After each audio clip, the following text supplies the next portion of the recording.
Hello and welcome to the Temple Tanker Tavern. I am Jim, aka Argent Wind, and I am your dungeon master for Avress, the Shattered World. Back again after a little bit of a hiatus as we had people kind of coming and going. But it is good to be back and good to have everyone here. Very excited to have a little different kind of session tonight. We'll see how this goes. But I wanted, as always, thank you for being here. If you're out there watching now or in the future. Remember that we do have a Discord server here with a link in the description below where you can join in, and we have all new games that are launching. A few brand new games that started up in the last couple of weeks here, and occasionally we have openings in various games to play in as well. So stop by, join in, and let us know you're looking for games. If you're looking to run games, we're there too. So anyway, all that aside here, we're back into this. Where we left off, the party was enjoying the holiday of Wealthfest. It's basically the height of summer, or the start of summer, I should say, the end of spring, start of summer, where all of the different towns and cities and villages kind of celebrate prosperity. It's a way of kind of kicking off the harvest time, the height of the growth season, and everyone's trading wares, selling things, and just celebrating the hopefully prosperous months ahead. And so the group split up a little bit. Amethyst, Sora, and Eldon spending their time in Raven's Crest there amongst family and friends. They're there. Lucas and Grimbar staying behind in Port Oruss along with the crew of Serenity staying there. Also visiting folks there and checking things out. We had, let's see here.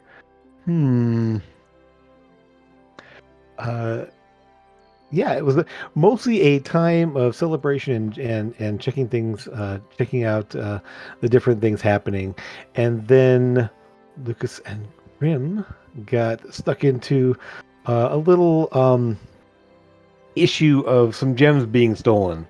Went and found the thieves, or the person who was supposed to make the delivery, and encountered some people that were in the process of stealing the gems, and some oddness in timey-wimey with some fey elements thrown in there. It's hard to tell exactly how that all went down, but managed to secure the gems for Nimbus, in fact, and then we're able to bring them and deliver them safely to Raven's Crest.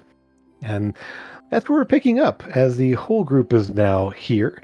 It is the third day of Wealthfest, kind of midweek there, Water's Day, and the party is in full swing. It sort of ebbs and flows, but it's pretty much just that initial excitement of the festival has kind of died down, and now it's just sort of everyone enjoying their time. A lot of the buying and selling kind of took place. The rush of it started all there, but now everyone's just enjoying the holidays and visiting and hanging out.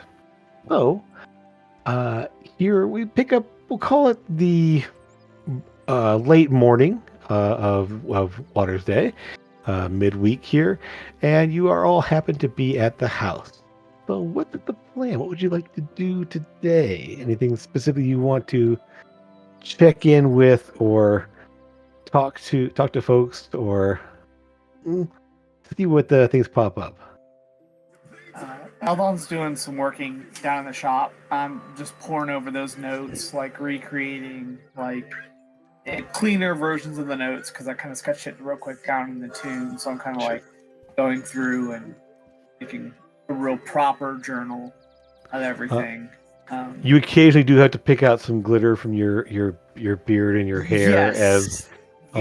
as at least a couple times now you've walked into your shop there not paying much attention, and things going poof all over you, and and the pranks have gotten a bit out of hand, I think. Probably between I just fed with balloons as well.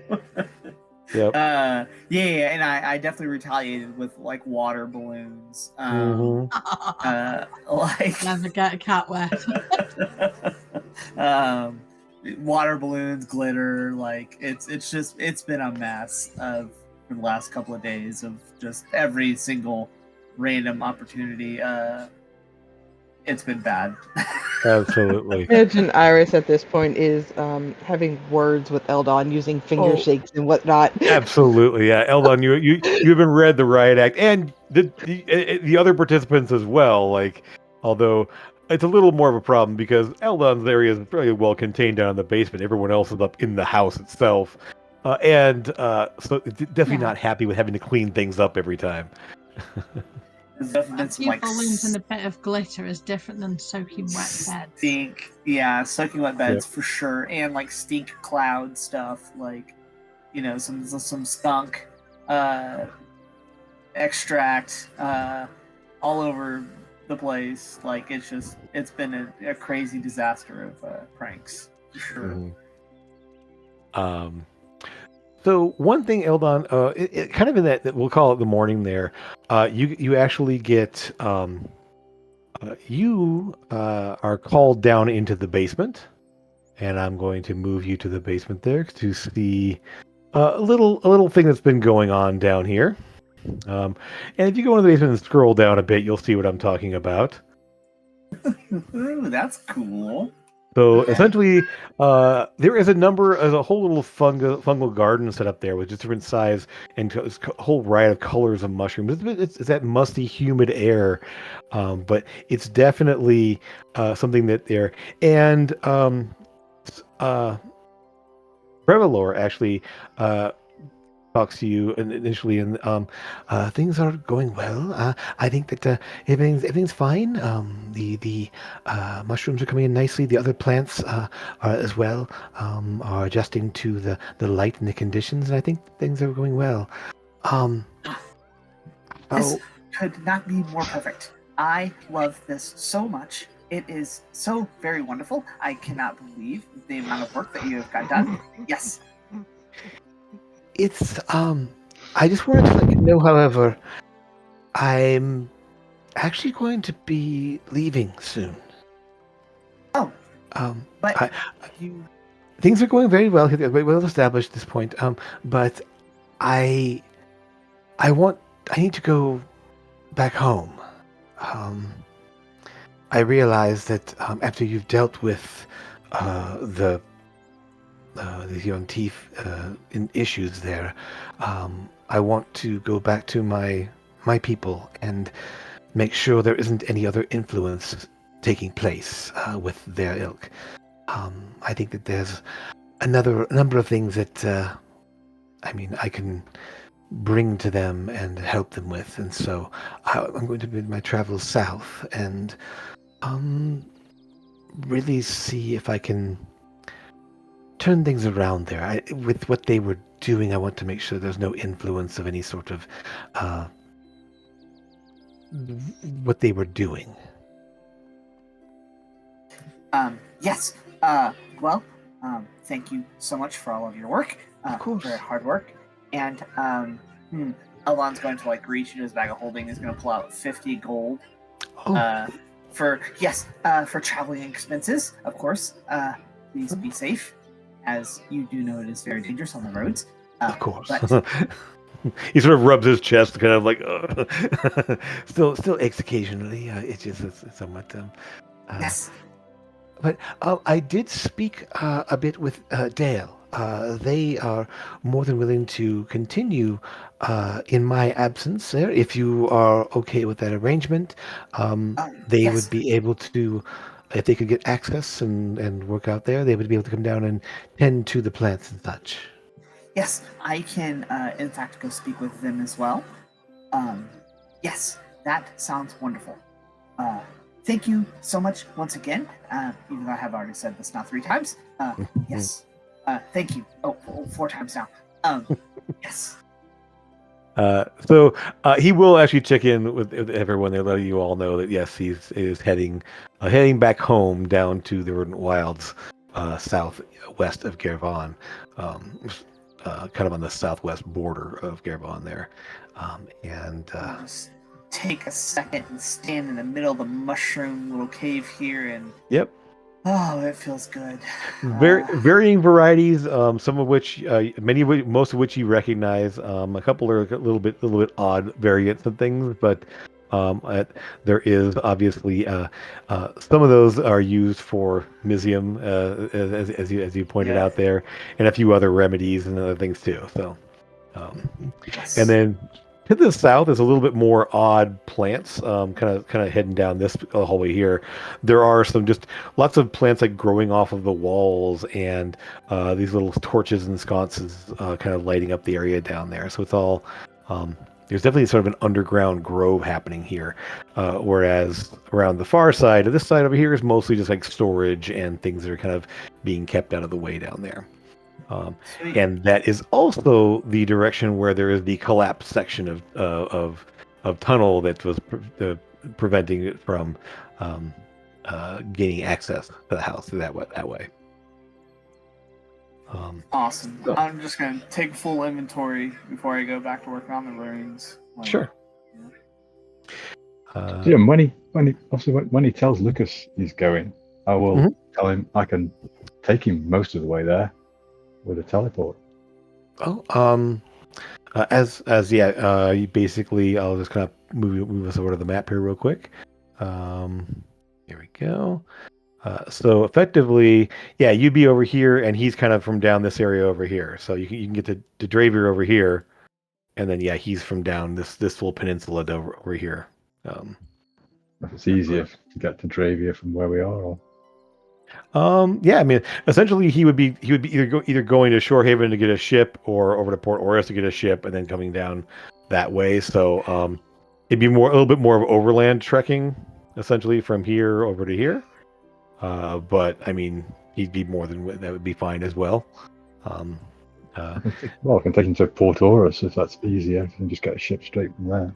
Oh, true. Yeah, that works as well. So yeah, at some point, he's not leaving right away. He still has some arrangements to make, and he's still talking there. But essentially, he's planning to leave probably later on in the week there before Wealthfest is over. He wants to make some other goodbyes and arrangements and such. So, but wanted to let everyone know before he just disappeared.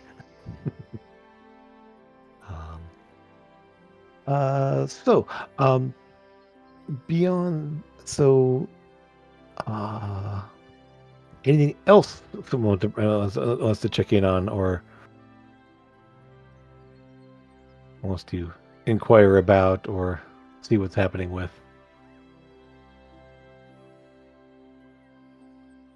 Oh, my letters.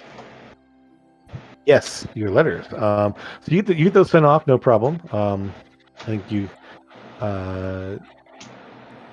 Let's see. So you send them off before you came back, or you writing them now, and you're sending them off this week? What was the plan on that? I had written them before and sent them. Yeah, before you left. Okay. Before I left. Yep. Great. So let me just pull those up again because I didn't write responses, but I have them. Let's see. Although it's an interesting letter to Strega, I mean, you were there in Port Oruss. You should have just told them that. No, I have to be weird. Yes. Okay. So Strega will you will get a message will arrive for you here because he can send it via the sending room that Nimbus has. So a letter will come to you. First of it being basically, you weirdo, why don't we just talk through the sending stones or just talk next time you're in town. But at the same time, he will say, we'll talk more, but the little is that he's no longer alive. As far as he's aware. He unfortunately can't meet him. That's why he hasn't been around. It's a bit of also why Mom didn't stay after what happened. He was the first loss she experienced. Our siblings was the second.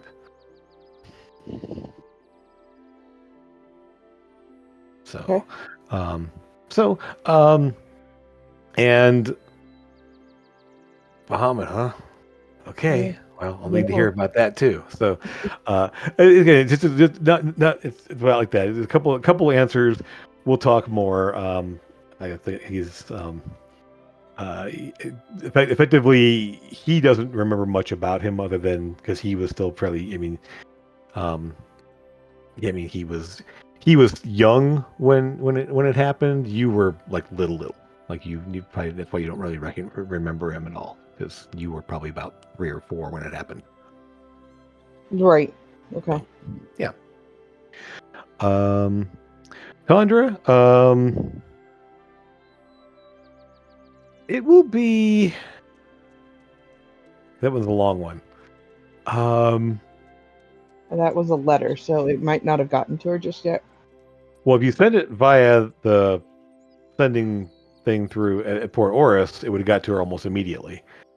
It's just how fast it's going to get back is the issue. Mm-hmm. So, Mm-hmm. You're fairly certain she has it, but you haven't got a letter back from her yet.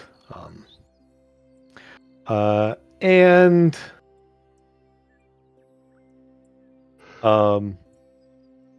getting a letter to Strolix is tough. It's not a letter, it's a message. That's a message. Okay, gotcha. Okay. In that case, yeah, a lot of reminiscing, a lot of definite pleasant memories to be brought back up again. And reading the last part of it again because it's been 2 weeks since I read it. Thinking about getting him and his cousin here. Yeah. And then, had to run because Amethyst called me. Yep. Effectively, you can definitely tell from since you didn't have a chance to really talk it over there, he does still seem hesitant about that, and you're not sure exactly why. Again, there's a little more conversation has to take place for that one, but if that wants to have that conversation, it definitely can. Okie doke. So yeah, the letter from your brothers there, messages with Strolix, definitely we're able to have a little more conversation, and nothing from your grandmother yet. Anything else? Nope, that'll be it. Okay.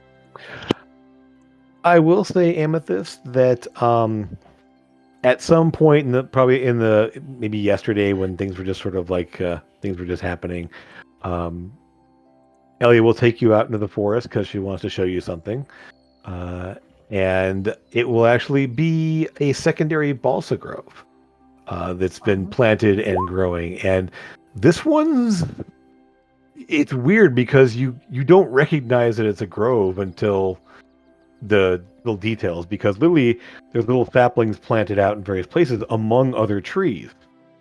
But as you kind of stand there and watch, saying this isn't really a grove, how are these growing? You realize that the trees, the canopy above, has literally been shaped so that shafts of sunlight will hit each sapling at various times of the day for various amounts of time as the sun is moving across the sky. Like literally, Elia has opened up the canopy in spots to actually give almost like a spotlight for each plant. So from the air, you couldn't really even see it, but the angles and the way the sunlight would come in there, she can actually like make sure that each one is getting the right amount of light and everything else. And so, kind of definitely an odd looking setup. That's cool. But she definitely, you can definitely tell she's very proud of this because the you haven't seen the other grove; it's a little further away from what you know. But that one from the description of it is more just a isolated like clearing that has a lot of saplings and stuff, and this one's literally growing among the other trees. So yeah, Lucas. I know you had asked around about your siblings. Did you actually put any actual inquiries out there or asking about them specifically, or just? Yeah, he was curious, certainly about the ones that were indentured. Yeah. At, in asking about, you will find. Let me make sure I have some notes around this, but I want to make sure I have the right names and everything else. So here we go.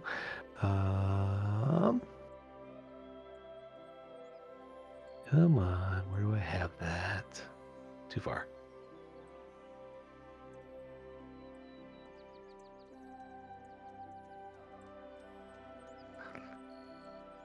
I'm finding the right messages. There you go.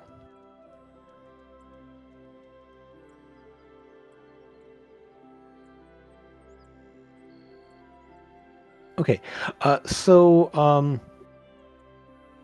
you would probably get a message back from, actually a message sent to you since you were inquiring about them.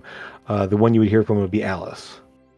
The little bit of just probably a short message because I mean you were all fairly young when you kind of get separated, but Alice would inform you that still working as a bookbinder, um, because it's very profitable and very in demand, especially in a place like Karoon, where stories are a big deal. And so she's still, uh, I would, yeah, he's still working there. Would be interested in seeing you again at some point, spending some time, and if you're looking for any specific books to let her know and see if she can find for you. Yeah. Lucy, there's no message. You will at least get a little bit of word that Lucy is still like working within there, and but not really much about what she's doing or she's still working in inns within an old Karoon, but not the same one, and you're not really sure exactly. It's a lot of interesting, like mixed stories. It's not really. You kind of like you can't get like oh she's working here. Oh no, I've heard she's working here. Oh no, she's actually been doing this, and so like every word about her is just sort of like, is that true? No, that's not true. How about this? Maybe it's this. Maybe it's that. So a lot of conflicting messages about her. It's a bit odd, yeah. Okay. A bit odd, yep. Sounds like he's still all right, though. Still. Yeah, but by the side of it, they're both still there in the city. Neither of them mentions the rest of the family or anything yet. So unless you inquire further when I talk to them in person or something. Yeah, I'll have to meet up with them at some point. Okay. She says about rogues for dummies. Nope. Mm-hmm. Well, Rim, you will probably get a message too. You were making some inquiries about the Duchess's hunter. Yes. And effectively you'll get probably I wouldn't call it it's more of just like a set of messages, essentially, just sort of like little snippets and little bits and pieces from various contacts you would have there. And the little bit we already mentioned before, this new one, this person is new. There was a previous one who was obviously human, or at least human stature. And now there's this new one who's obviously very, very short. The one thing that stands out to you is that not only is he new there, he was, it's rumored at least, that he was formerly in prison.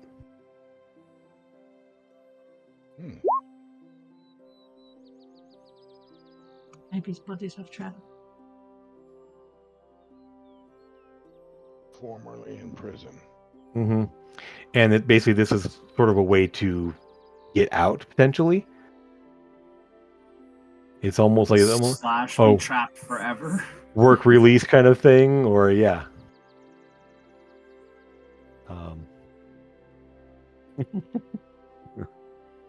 So, other than that, there's conflicting ideas about who it could have been, or what they were in prison for, or how long they were in there, supposed to be in there, or whatever. Just the fact that it was they were formerly. The only thing to be confirmed for sure is they were formerly in prison. No race though. Again, conflicting stories about that. Some say gnome, some say halfling, some say short dwarf. You don't think dwarf because the basement is Not wide enough. Yeah, he's not broad enough in the shoulders for that. So, because even short dwarves are I'm small for a dwarf width-wise, you know. Yeah. So, yeah, you're definitely. I mean, not likely with the build that was described. yeah. Or you actually saw him briefly. Yeah, that's right. Okay. Well, No, we saw his face, didn't it? You got a little bit of his his face. eyes. Yeah. I saw around his eyes. He had a Kabbalah or whatever they call that. Yeah, a little balaclava. Yeah, balaclava. Thank you very much.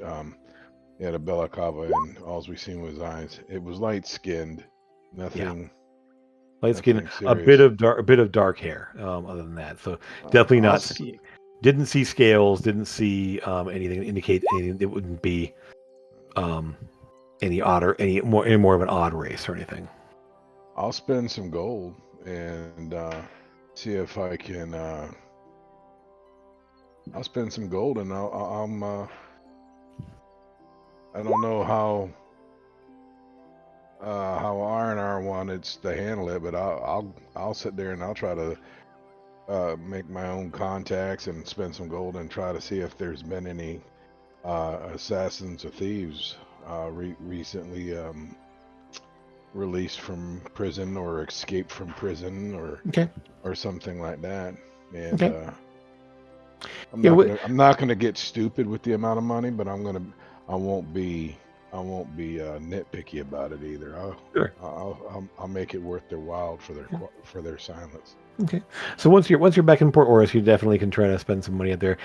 From Raven's Crest, you probably wouldn't be able to get anyone specifically here, but once you're back there, definitely can try to grease the right palms and see a little more information, more details. Yeah.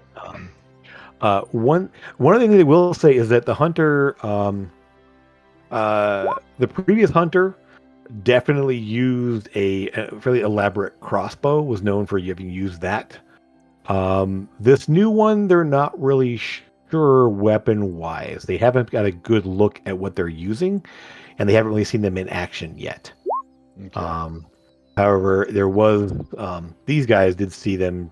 Well, didn't see a weapon, but did see the evidence of him shooting something before. Okay.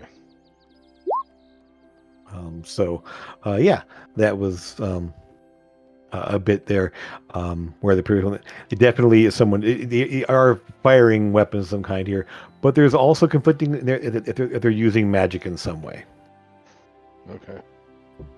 So not sure exactly how they fight or anything. There hasn't been enough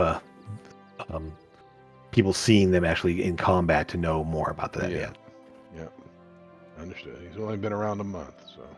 Yep. Or so. Yeah, or so, somewhere in there. It's fairly clear that the previous hunter is no longer around as far as anyone's there.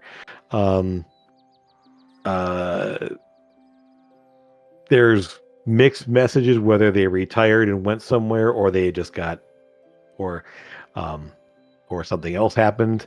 They are fairly certain though that the previous hunter was quite old.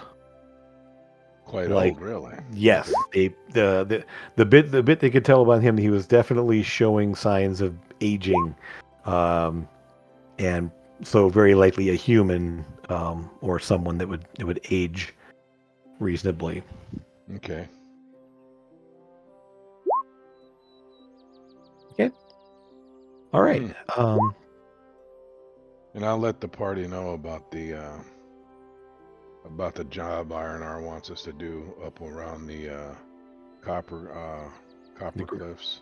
Yeah, the green cliffs. Yeah, The green cliffs, excuse me. Yep. Well, copper's green. it is. Yeah, tarnished All copper. copper. Part of the reason why the green cliffs, there are tarnished copper and various copper-based minerals that are Yep. in the rocks up there, so they tend to be greenish in color.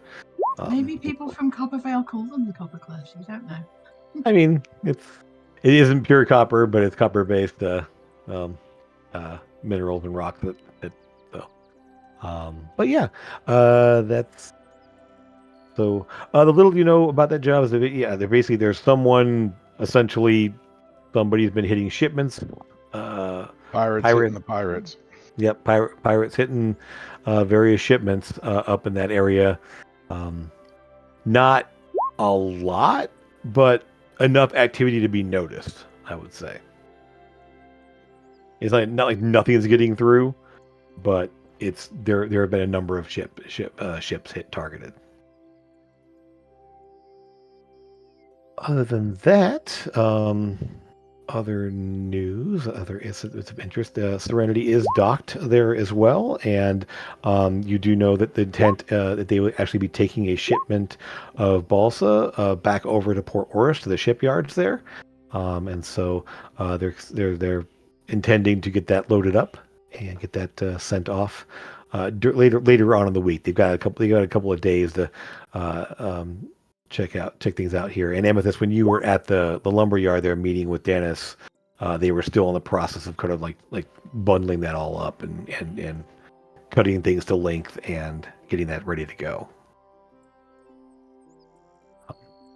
In general, there's not a lot of people working this week. It is a holiday, so while people are selling and trading and still having their shops open, there's a lot less intensive people like there'll be like signs on the shops or signs on the various places that close until then.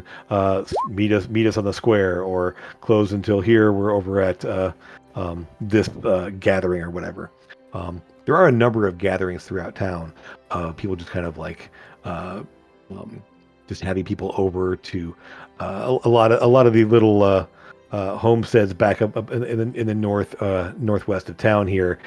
They all have a lot of the little fenced-in yards have little like sheep or goats or in there, and they all tend to make various products and such. So they actually are hosting gatherings and trading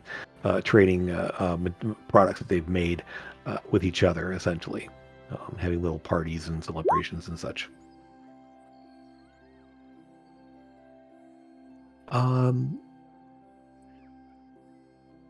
It's who's likely to be out on the town checking things out?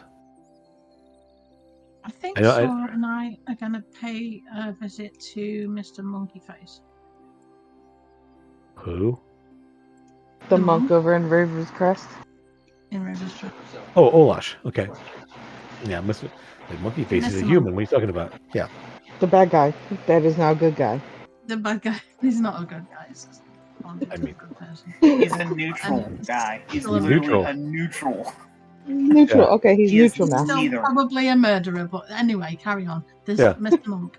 I mean, if you, I believe you actually did try to hit good or evil, and he didn't register. So Yeah.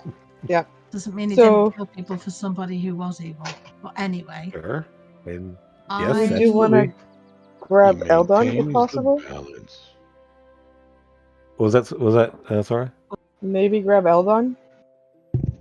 Up Or to do you you. want to do it? Eldon would actually say, well, actually, an interesting thing. I am going to come get you later. I actually have some runes that are in. He is good. You walked into his shop, so he's going to start to unload just a massive amount of information about runes and all of these cool things that he has found and how wonderful it is and how he's been working so hard the last several days and well, besides going on the little walks with Audrey and how it's been so fun, and he is working so hard, and he would actually like to stay for just a little bit longer because we only have so much time here in town, and he really wants to he's not going to stop talking. Yeah. What he's explaining. that's fine. You can do your little rune thing. All right, so it's just Amethyst and I. Okay. Not a problem. You are able to go and you will find he doesn't really ever leave the temple area as far as you're aware. So when you go over to the Temple of Rest, you will spot actually when you arrive there, you will see that there actually is a fairly sizable gathering out in the graveyard in the back, where the actual tombstones and the else are. There's a number of people there, and they're all dressed in somewhat festive-looking clothing and such, but they're all tending to the gravestones and pulling any sort of weeds and planting things, and there's about a dozen or so people out there, just kind of all smiling and talking and just working. And there'd be there's a little table sort of right here where they'd set up actual like drinks and some like fruit and stuff like that for people to kind of stop. And it's an oddly festive place for something that's normally so quiet. Strabo will be out there talking to folks there, and just it seems to be some sort of a little celebration. When you look around, Olash will just kind of be standing quietly, kind of back over by the back door over here, just kind of watching, just being alert and attentive, but just sort of hanging out.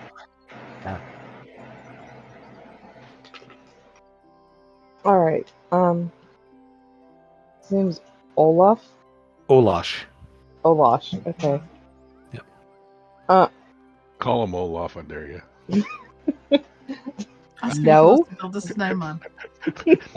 Hey, Olaf. We don't have a relationship like that, so I'll probably just walk up to him and pull the "Hi, how you doing" speech, and then be like, "Hey, serious question for you. Do you know a guy named Koresh?" Yes, I have met him. He is a rather arrogant individual. Not in the way that Wraith was.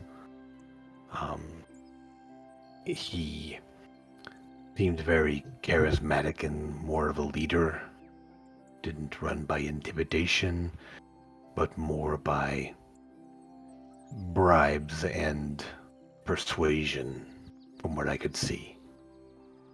I did not interact with him very much, though.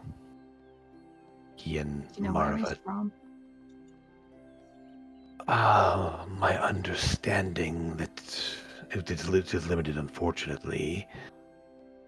He was from Southern Gervon. I know that it was said he was a member of the Rangers. That much. He used those connections for resources, and a number of his allies were either people who were deserted or were working on the more criminal side of things.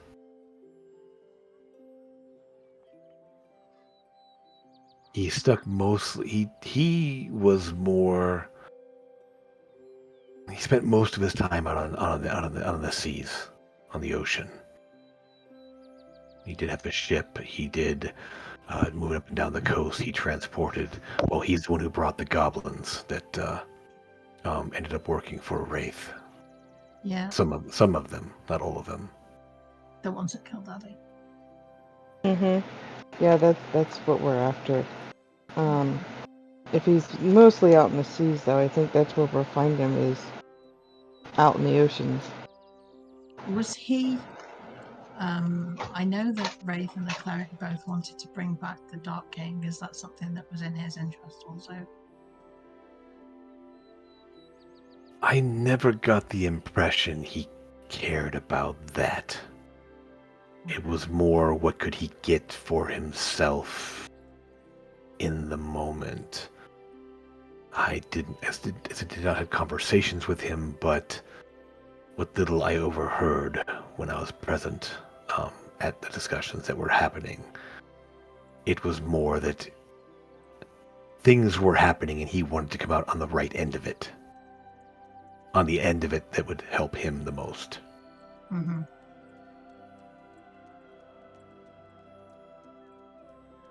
I don't know what his past was or why he ended up where he did. Oh, it's really loud. Okay. Yeah. If he turns up here, can you make sure that he is arrested immediately? Because he would pose a threat to this place. Absolutely. I don't have any authority, but if he poses a threat to anyone or makes does anything, that I will make sure that I defend anyone that needs to be defended. Thank you. Never thought I'd ever be thanking you, but it is my oath. It is what I will do. I spoke to Mr. Fairwood, and he told me that. And I'm glad it has alleviated some of my concerns about your presence here in town. Amethyst, you have a high enough insight passively that you actually do. He doesn't smile. He doesn't but there's just sort of, when you say it, there's a bit more of a bit of tension that lets out of him. And while he doesn't smile or anything, he definitely just gives a small nod. There's just when you saw, obviously when you saw him and he was fighting, and when he first arrived here, he was just this taut wire, just complete I am ready to spring into action. I'm going to die any second. That kind of I am always on alert. He's not that way now. He's definitely, he's still alert. He's still paying attention and saying that as well. There's definitely a little bit more of that, just sort of he's been obviously wary, especially Sora, because yeah, because he killed her a few times. Yeah. No, he never delivered a killing blow. Tried to kill her. He did a lot of damage to her. Of course. He was on the team that did it, though. Yeah. Yeah, the one that put Sora down was Wraith both times. Mm-hmm, sure was. Yeah, but before that, when we got attacked by him as well, he was the one who took Sora down, which is why Stunned Sora her. wanted to take him. Yeah, kept her stunned. Yeah. Yep. Mm-hmm. Again, looking back, you weren't there for the end of the fight. He essentially was keeping her stunned the entire fight, and in that fight there, it was definitely he just kept her out of the fight essentially until somebody else took her down. Mm-hmm. Yeah. And that's all I see when I look at him. That's all I can see. Mm-hmm. Of course. Is him hurting my friends. So sure. And I will say to him, when he first was in town, I didn't want him here. I absolutely did not want him here. I didn't want to look at him. I didn't want to talk to him or anything. But since speaking to Dennis, Mr. Fairwood, it has alleviated most of my concerns about his presence here. And I don't actually hate him being near me anymore. I don't want to be near him, but I don't hate being in the same room as him. Yeah. You will see there is no sense of hostility toward either of you. He's not ready to jump into combat there. He literally is he's wary and he's more just ready to be defensive if needed, but if we were going to kill him, he'd already be dead. Of course. Yeah. But we're the good guys, remember? You can always change your mind. and decide he That- needs to go down. That really would depend on his actions. And yeah, so I mean, he's definitely not. Occasionally, you will see him uncomfortably glance back to the corner over here. Why? That's where you put Wraith. You put him there to make sure that no one would even ever be risen. Yeah, we put him on holy ground so he couldn't be risen again. And so he's like he will look back there just like and occasionally as you're talking, the more he does like just almost unconsciously just glance at that direction and make sure it's still intact and still like he is guarding that spot to make sure that nobody messes with it. I would hope so. Since I he want- was the biggest threat to this place. I think the other question I would have for him would be if he knew who Kemek was and how to get in contact with him. I can message Kemet. Can you? Yeah, you sending to him. You talk to him. I want to find out where he is because he's supposed to have checked in with us and he hasn't. I mean, it was more along the lines of if No, I can't remember. I can't remember. Check in with us. I don't even Okay. think that he can. I think we just said we'll be in touch with you. Is it? Yeah, well, you'd be in touch with him if yeah, at some point. I mean, he wouldn't know Kemik's name probably. Okay. If you say, "Oh, one of the goblins from up there," yes, I remember those goblins, but he didn't know them by name. Okay. That's all I needed. Okay. As the two of you go to leave, you'll be approached by someone that you've seen a couple of times now. Let's see if I have a picture here to drop up there so you can see it there. There you are. You will see a young, not youngish, but like middle-aged half-elf, probably a little older than Lucas. Approaches you there and may or may not remember him, but he walks up and, neighbors, good to see you. Gilby, Marks, so we've talked a couple of times. I wondered if I might be able to talk with you at some point, and probably all of you if you're all here in town.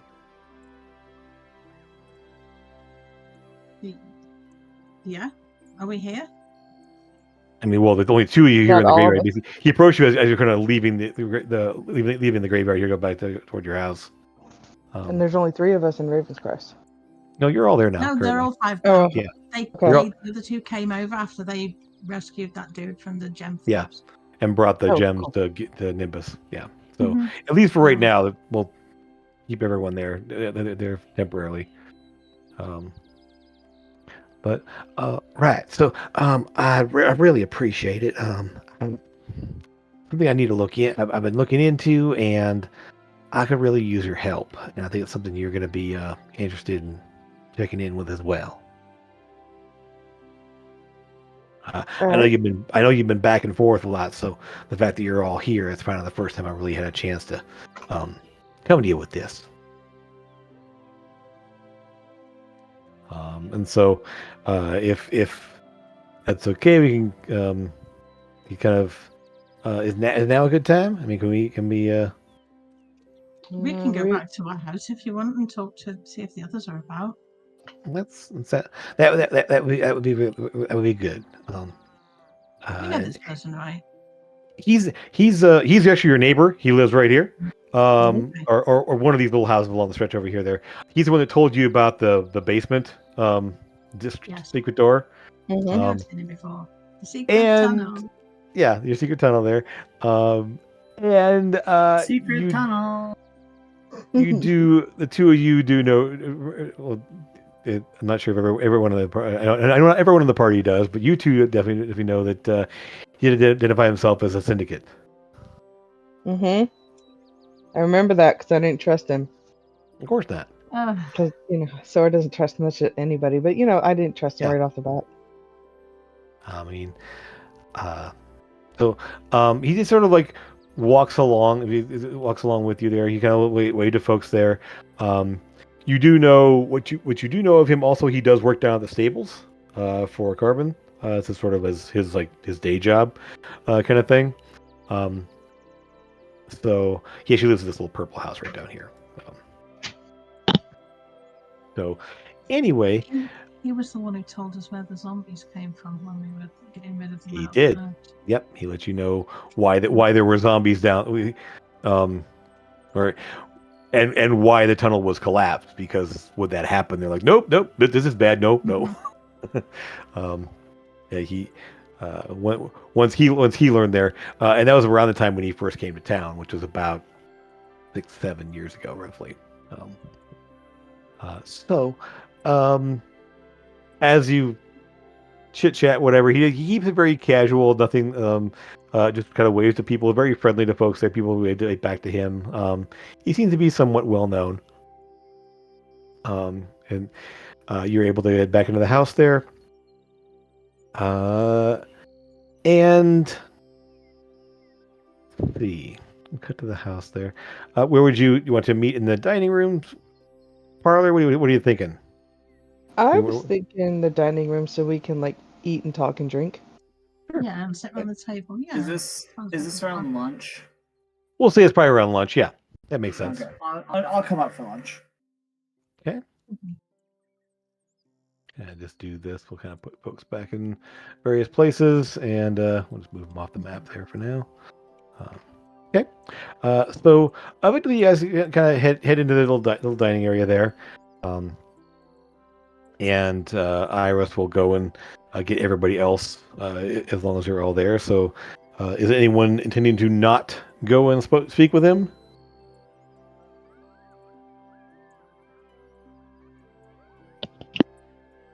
Okay. Nope.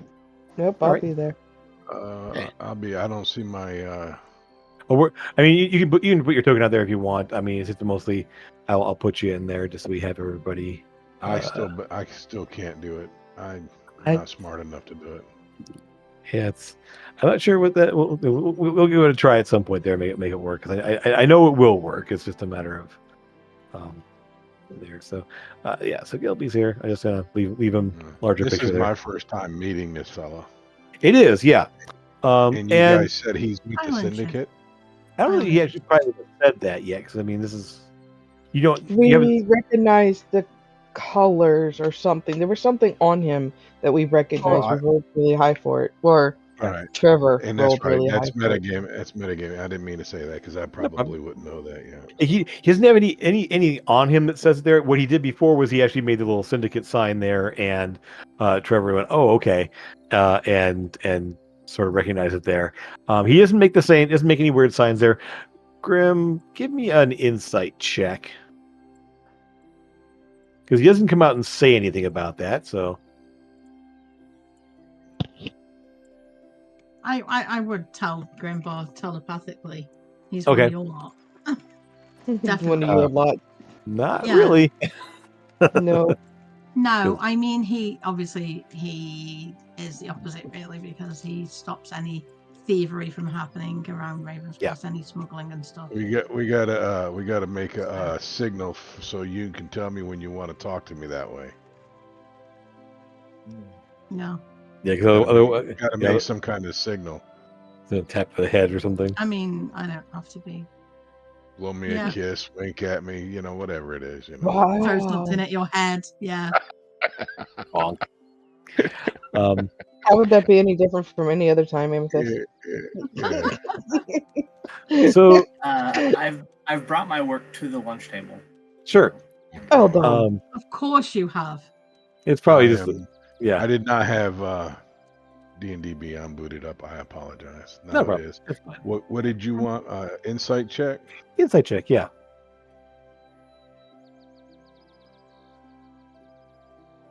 Not so good. It's actually not bad at all. So effectively, he has that wariness to him that's basically Yikes! You Does definitely that get hit. Eldon's, Bonk. does that get Eldon's work off the table? Oh, I mean, if you jeez. want to propel his book across the Oh, table, no, or don't. I need that.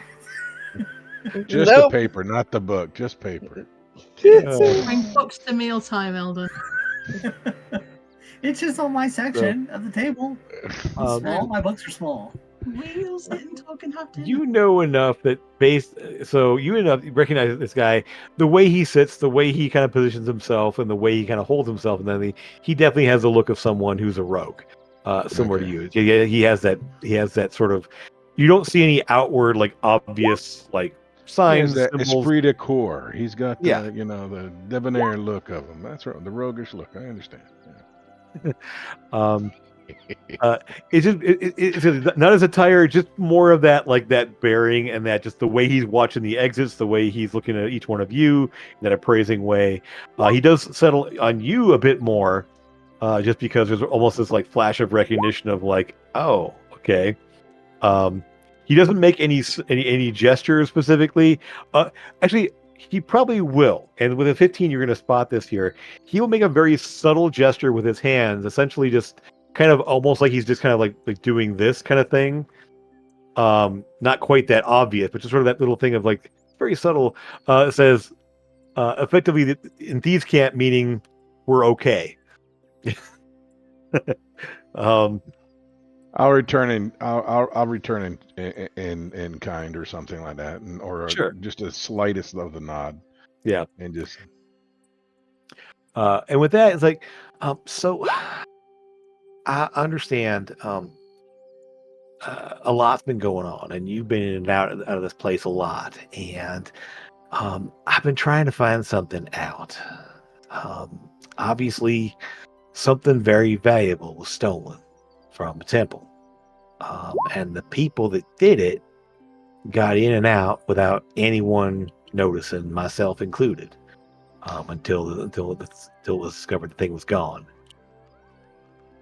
I've been trying to figure out more about how they did that, and obviously more safeguards have been put in place to see who's coming and going from the gates and everything, because as I understand it, there were a couple of goblins involved, and so the fact that goblins were here for any real length of time and nobody noticed them, I think that somebody here in town helped them. Oh no. They had to have a place to stay or lay low or something, because there's no way they could have been walking around the streets. There's no way they could have been in and out of here without anybody noticing. And so I've been trying to figure it out. I now put my pen down because this turned into a real conversation. I mean, it's like I said, I haven't seen anything. I mean, I've been on kind of high alert, investigating whatever I can. I'm trying to make it very obvious, either that but I'm only one person. I don't have quite the skills that you all have. I'm more. I ask around. I know people. I talk to people, and I'm stuck. I don't have leads, and I think it's because I'm too present here. And so I if you could, I'd like your help with. I mean, helping maybe to figure out who might have helped them. I mean, the thing is, nobody in town, as far as I'm aware, even knows that thing exists. She doesn't bring it out and wave it around and use it, except for in very specific senses. I talked to her, and I mean, it's hidden away someplace in there. So the fact that anyone even knew it was there is an indication that somebody helped. We searched the whole place, didn't we, after the thing went missing? We found goblin tracks, but we didn't find any kind of secret entrance or anything like that. No. Yeah. We really inspected the whole thing. I wouldn't hurt to try go back again and It's look been at it. months.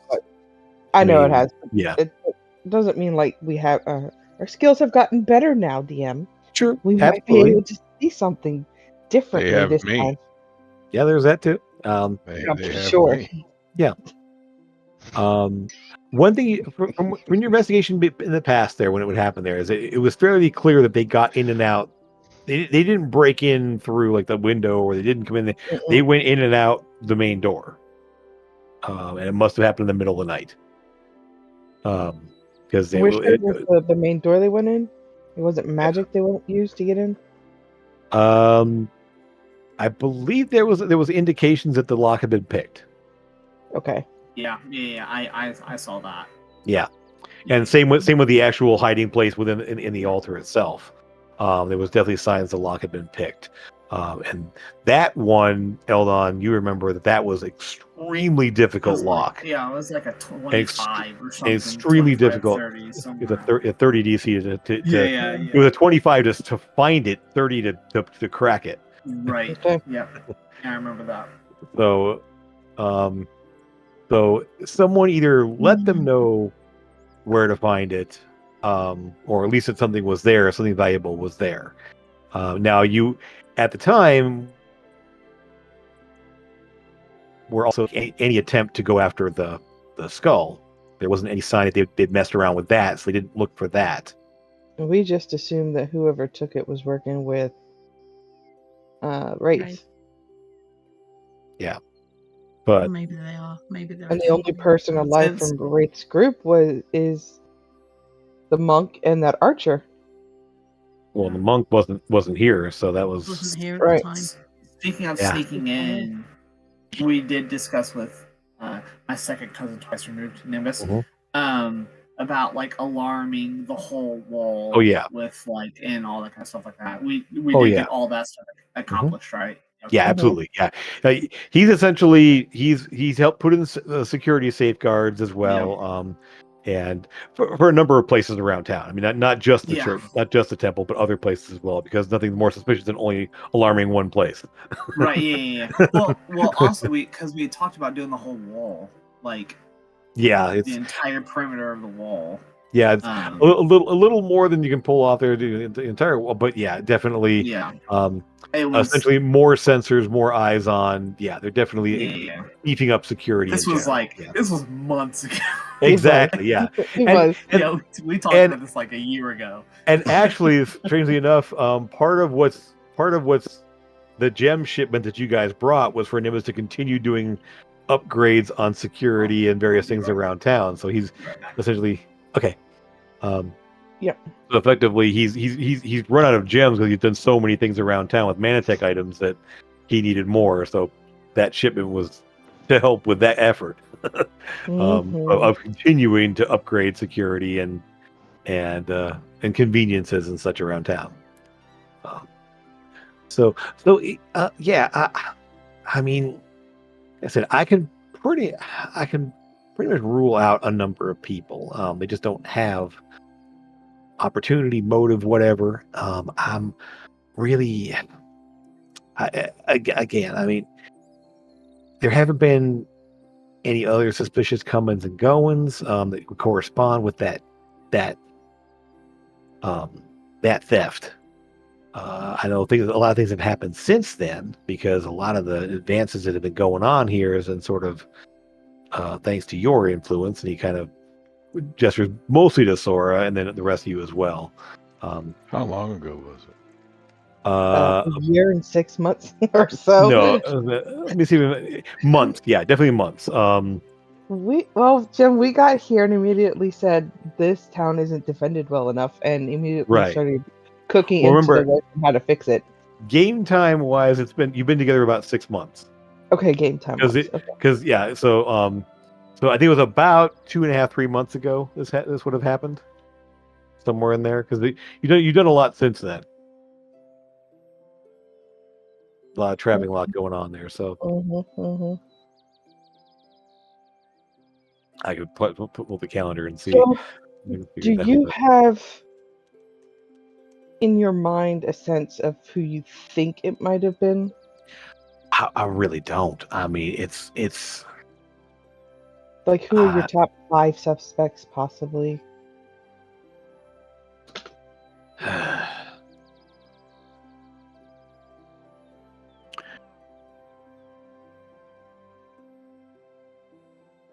I Remember, suspect doesn't mean absolutely I good. know. It just means that we're going to take a little longer look. That's all. I mean,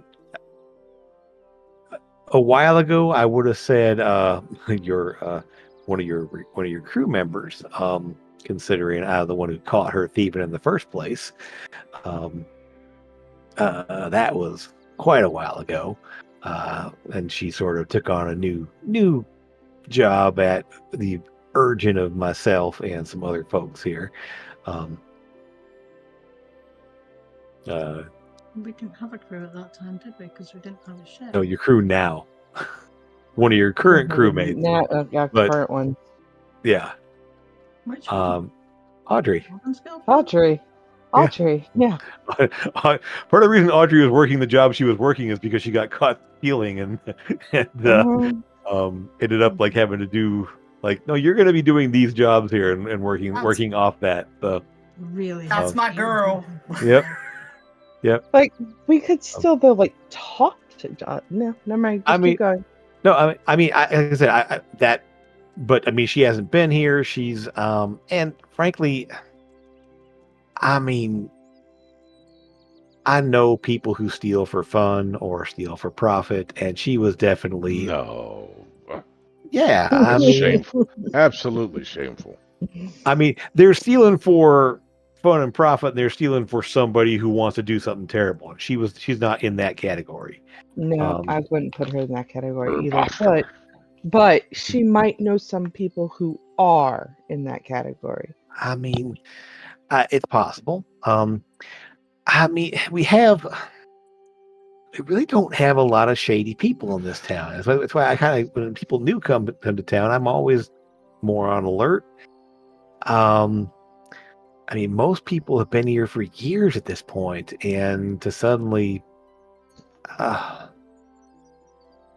mean, the only people that kind of come and go, for the most part, are going to be like the loggers that work for Fairwood. I mean, but they all have their jobs and they all do their thing. I've never seen any of them that really struck me as suspicious in any way. I mean, some are, more trouble because they get kind of rowdy and such, but they're not ones that go around stealing stuff. Oh, this is mentioned somebody that I've always been a bit suspicious of. Who's that? Thank you. Revelor. Guy that's been living in our house. Mm-hmm. Grimbar? Nah, he's a nice guy. No, not that. Revelor. See, the thing though, with Revelor didn't come in until after the diamond was stolen. And this is Trevor's brother, right? No, Brevalor is the guy Trevor's brother tried to kill. Sebastian's his brother. Yeah, Sebastian's his Sebastian. Yeah. Revelor was Seb is working with Nimbus right now on doing all of the stuff. Mhm. Yeah. Hi, Roland. I think we thought at first he was like a wood elf, but isn't he like He's a wood elf, yeah. Well, I mean, okay. he may be he might be actually be from the Feywild. You're not sure Yeah. because it kind of came out that he's a I little thought he bit was different from Elven. Is there any gambling in yeah. this town? I thought you'd said that he was an Elven. Yeah. Is there any gambling? There's not really a casino specifically. I mean, the Master of Games over there at the Fighting Unicorn. I mean, he does a lot. They have gaming nights and everything else going on. There's not really a formalized thing here. Okay. I mean, people that have like play poker and such and do some dice games and everything else, but nothing formalized. There's usually a card game going at the Ragged Stump that sometimes goes for money, sometimes just for bragging rights. But I don't think. I mean, yeah, this is why I've been kind of stumped. I mean, nothing's jumping out at me like saying this is definitely the person. Revelor we brought in, and he wasn't meant to stay here, but he came after the diamond was already stolen. Was it? Mm-hmm. Yeah, we picked him up. We picked him up with the snakes, right? Yeah, The It was like right Yeah. at the same time. yeah. Yeah. yeah, you met him a while back, but yeah, it was when trying to see if it was on here. So I think our first encounter with him with those Yonti was before, but then we found him with Trevor's brother after. yeah, They were I trying- know who Oh, we need to that's talk to. right. it was on your. they It was on your way. It was on your way back from Bilgewater. Yeah. Lucas. What are you doing? Yeah. Yeah. Then? What's Lucas, that? we need to About talk being to that thieves. guy. We need to talk to that guy we just saved. He's always dealing with gems. In Port Oruss, though. Yeah, but he gets them from all over. Maybe he Yeah. can find out something. While we're So- talking, Mhm. has anybody checked on the diamond lately? On the what? On her diamond? Mm-hmm. On the Raven's Eye? Mm-hmm. We could go and check on it. Isn't that what we're talking about? Because Yeah, Brevelo's we- getting ready to leave. We were just told that. He's still Okay. here in the Okay. city, right? Yeah, he's still there. Yeah, yeah. Yeah. He hasn't left yet. He's leaving later in the week. There, he told you, and he's gonna do a few more things before he leaves. He said.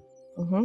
So, want a couple of us pop over there and check and have her Okay. check Yeah. to see where she hid it, make sure it's still where it's supposed to be? Mhm. Sure. Okay. Okay. I'm Yeah, confused. and also maybe we should have a look around and see if there's any.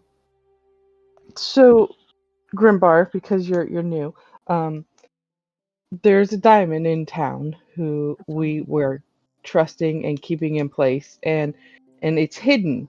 Not there's two people who know where it's at. I don't even think us, the group, know where it's hidden at the moment. I do. So you're one of those two people. It's an Yeah. artifact basically that lets her cast resurrection and some other spells. Mm-hmm. It's an extremely expensive So diamond. if it's hidden and nobody knows where it's at, why are we looking for the people who stole it?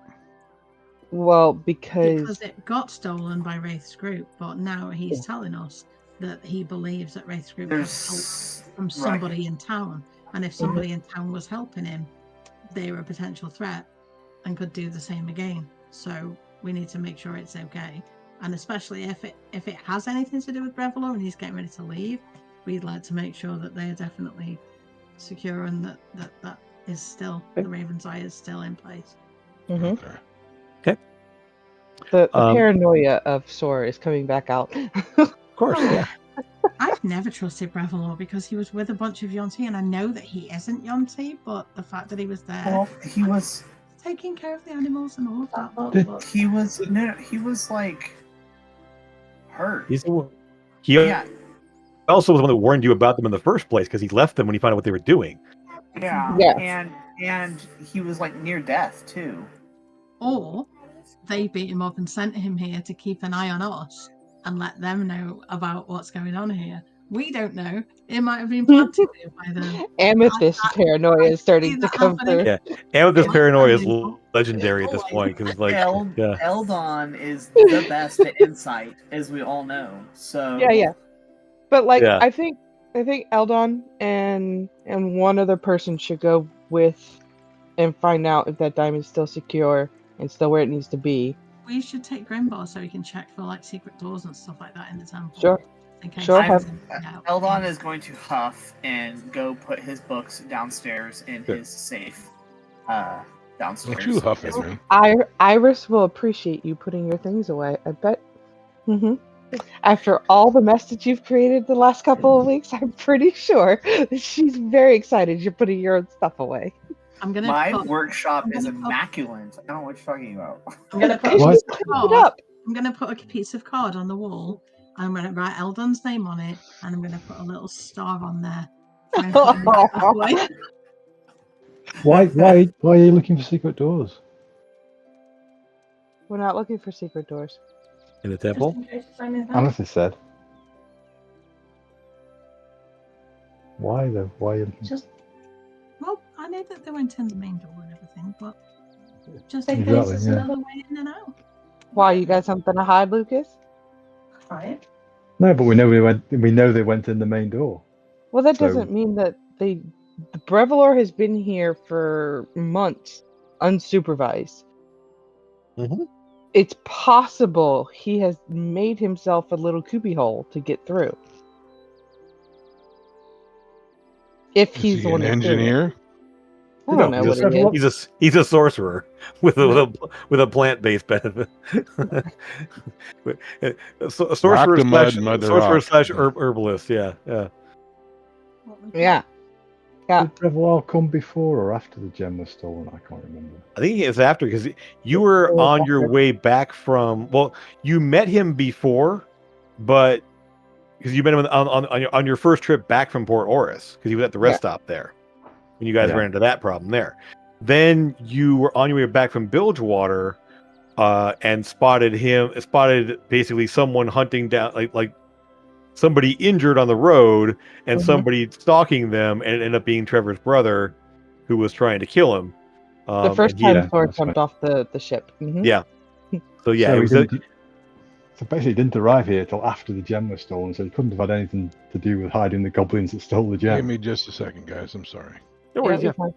But that doesn't mean that he wasn't here before we got here.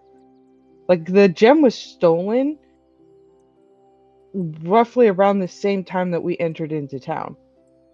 The first time. There's a ways. There's a little ways. No. It's like a couple of months later. Yeah. Yeah. So you're saying that we were here for a couple of months, established ourselves as being here. You already had the house. Yeah. We already had the house. And We'd already refurbished the house. Right. We'd and already then done somebody who lives here in Port Oruss was sneaking goblins in. Do you know where that underground tunnel thing goes? Yeah, to the house across the street from us. It dead ends now. Yeah, it's collapsed. Are you sure? Yeah, you can check it. Yeah, it's definitely collapsed. For the Raven's Eye, we went to see Strava to do a commune spell, and she discovered that the Raven's Eye was at least a 5-day walk to the north. They also confirmed the skull was in the temple. The group then went back to their home to speak with Sebastian and Brevillor, so he was here. He was here when we were looking for the Raven's Eye. And so was Sebastian. And so was Sebastian. So it's entirely possible that Brevillor... It's when you were on your way back from the tower that happened. That's what it was. Yeah. Before we discovered the Raven's Eye was missing. It was on the way back from Invarnak's tower. You discovered it was missing there and figured out it was up to the north. Then you went up to Bilgewater to go hunt for it. Mm-hmm. Yeah. That's what it was. Mm-hmm. So they were here, but it wasn't in town. It's when you were gone that it was stolen. When you got back, it was already gone. Yeah. Right. Yeah, but Brevillor and Sebastian were both here in Raven's Crest while we were out looking for the eye. Right, but what I'm saying is it was stolen when you're coming back when you found him. When you got back, that's when you discovered it was gone. Right. He wasn't here yet. Yeah. We brought them into town after it was stolen. We found out when we got back into town with them is when we found out that that was gone. So they could not have done it at all because they were nowhere near here to have done it. It was already gone. I mean, so there's someone else. So it's not Brevillor, and obviously, can we talk to Audrey? I know that it's not Audrey. Don't get me wrong. But I want to talk to her to see if she would know of any shady people in town that would be stupid enough, crazy enough, and insane enough to steal it for Wraith. How would Audrey know anything about that? Because she got caught stealing. Right, somewhere else on a whole nother freaking part of the whole world. No, it was here. Oh, she was here. Yeah, because Gilby caught her. Gilby's the one that caught her stealing here in town. That's why she was working for Nimbus. She was working off her debt, essentially. Yes. Yeah. Mm-hmm. Yeah. So she became legit afterwards, being a courier, delivering stuff, like being Nimbus's assistant, essentially. Yeah. Let's talk to her. That's fine. All right. So it's not that I'm maybe- accusing her. I just want to know if she has any information on anybody else who she thinks could be involved in that. sure. So Gilby was like, "Well, keep me posted. I don't need to be here for everything you're doing here, but if you need me to look at anything or if you have any information to pass along, I can. I just it all just the fact that it happened and somebody they had to have help. So I appreciate you looking into it and hopefully we can get to the bottom of this." And so he will take his leave there, and you can call on Audrey. She's happy to talk with you guys. What's going on? So, yeah, I'll let you talk to her. She is your person, Yes. after all. So, you know, when you were stealing things, yes. Who else was? Would you know of anyone else in town, who is a bit on the shadier side? Yes, who maybe assisted you in stealing things, or Assisted? No, I worked alone. I did my own thing. And it wasn't even like I was some mastermind trying to. I just tried to lift a couple things here and there, and I got caught. So, right. But suspicious folks around town. Part of the reason why I thought this would be an easy mark from people around here is the fact that there aren't a lot of suspicious people, and so I'm surprised I got caught. I do know that the boarding house down here, it's actually this one right here. I know for a fact that woman helps people come and go. That's where the members of the syndicate who come to town who are heading somewhere else will stay there. Oh gosh, what's her name? I'm blanking on her name right now myself here, but because it's been so long and no one's been really a rogue to check in there with. She runs. I never actually stayed there, but she runs a boarding house for people to come and go, short-term stays. But I know some rogue types will stay there and be able to stay there. But that's definitely a possibility in terms of anyone who might be a little bit shady. I mean, I've always wondered with the hunters that come and go because they don't really have a place in town, but they kind of come and go, like they can go in and out of here all the time. So if someone were gonna help or do something else, the hunters coming and going might help mask that to a degree. Never did like that Mad Mark at the bar, at the Fighting Unicorn. He never talks. He's always. He just grunts a bit, doesn't he? Yeah, I don't know what his deal is. He seems kind of. I mean, I never got like a suspicious vibe, but he just kind of makes me uncomfortable, and that's why I don't really drink there ever. I He mean, never Andres. grunts in telepathy as well. I found What's that that? quite fascinating. He What's grunts that? in telepathy as well. Yes, he I does. spoke to him telepathically once, and he responded in telepathically with and it was like, oh, okay. Yeah. I mean, Andres is super charming, but I know he runs a lot of deals and a lot of angles on things. I mean, he knows a lot for someone, and I know he hasn't been here as long as others have. I mean, the Jewel Flagon, I guess, is only a couple years old. Mhm. Oh boy. Don't ever buy clothes from Fine Wares. That lady's a bitch. She's just awful. If you're not, if she won't make alterations for someone who's small or large. She's awful. I couldn't buy clothes from her. I want to have Sora do detective on that woman. Well, I will, yeah. Mm-hmm. Thank you. I mean, Let's see. I mean, I assume you were talking with Gilby, so I know he's a syndicate person, but that's Yes. um. Other than that, I mean, I haven't run into anybody that's just like I know suspicious. I mean, with the new warehouses being built, there's more people doing construction with the walls going up. There's more people here now, so that. But then I don't know if that corresponds with whatever you're looking into. The warehouses wouldn't, because that's too new.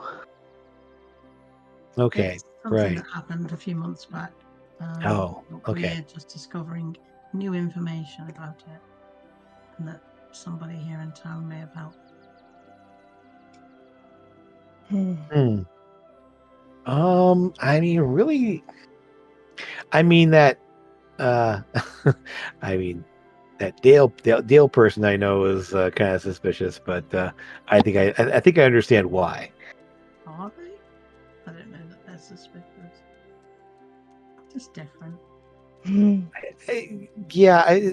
I mean, when someone can change what they look like, I mean, they could be anyone. I caught wind of that pretty early on. I'm going to use my where is it? Where's it gone? I don't know. What are you doing? Oh, My hat of disguise, and I'm going to make myself look exactly like her, just for a few seconds. like Audrey? Yeah. You'd be a tall version of Audrey, because I remember I was talking about 3 feet tall. You can't change. Yeah. You can't change your height that much. Yeah. I'll be a 4 foot tall. I know, but that's and then that's an illusion, right? I mean, you don't actually change your appearance. I mean, I saw it once. I saw her change. Wasn't Shade a changeling? Sure was. It's just a race, though. It's racism. No, I'm not.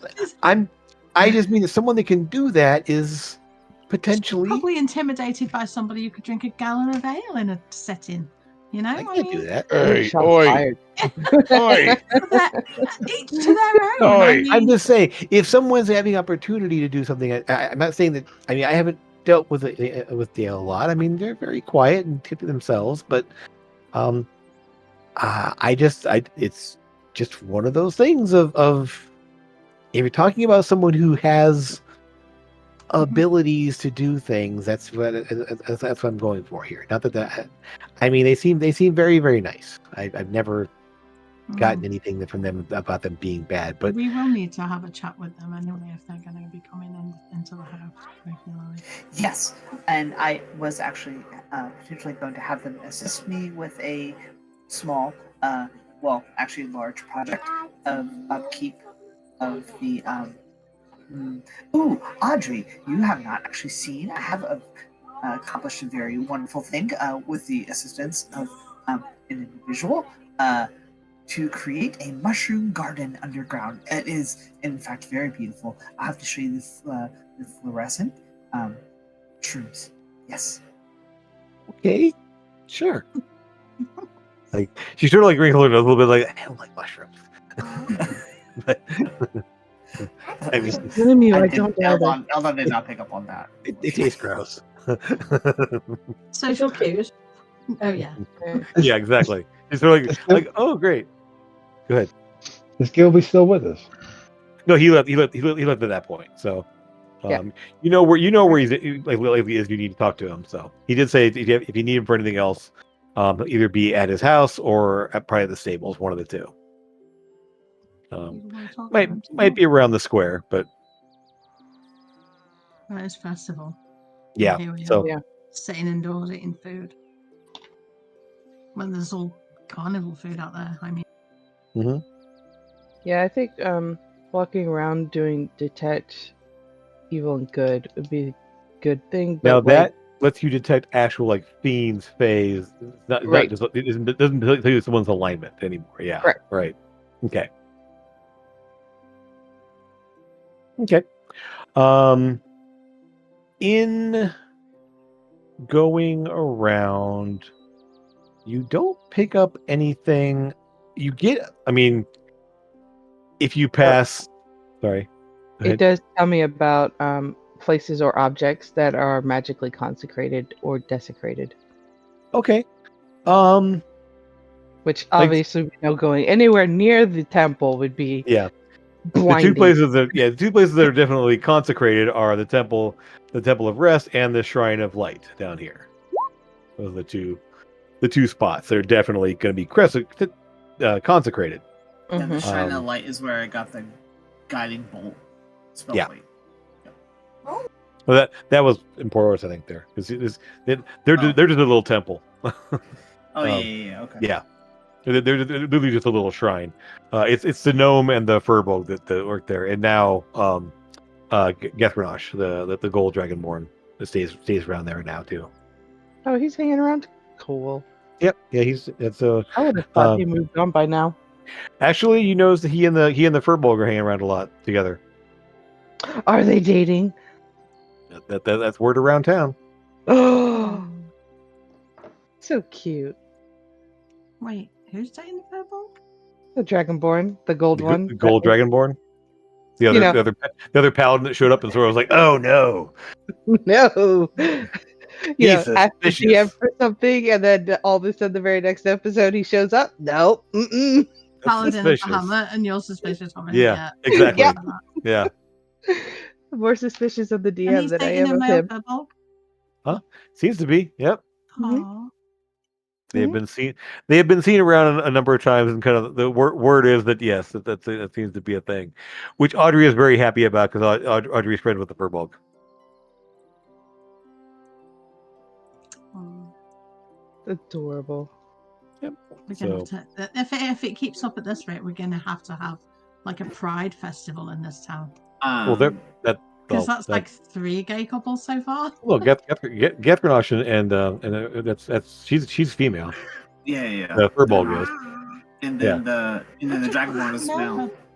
Was I that? just said it's a male furbolg, and you said yeah. No, I heard female. I didn't hear male. Okay. I think you cut out there a second Right. there. So Okay. no, she's female.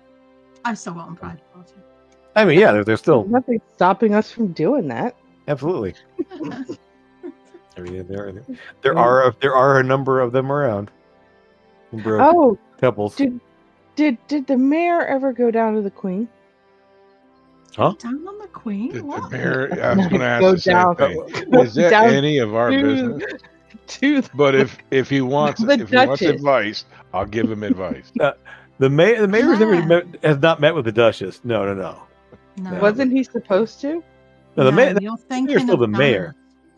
I'm thinking of who? Elia's dad. He's the Yeah. one he's now the baron of this region essentially. Yes. Yeah. He's the The mayor's still baron. the mayor of the city, but Janice is like baron of the region now. But Okay. whilst we're on the subject of the mayor, I would Mhm. very much like to go and have a chat with him, because Sure. I know that he pays the Shadow Syndicate No, you don't. to. Yeah, I do.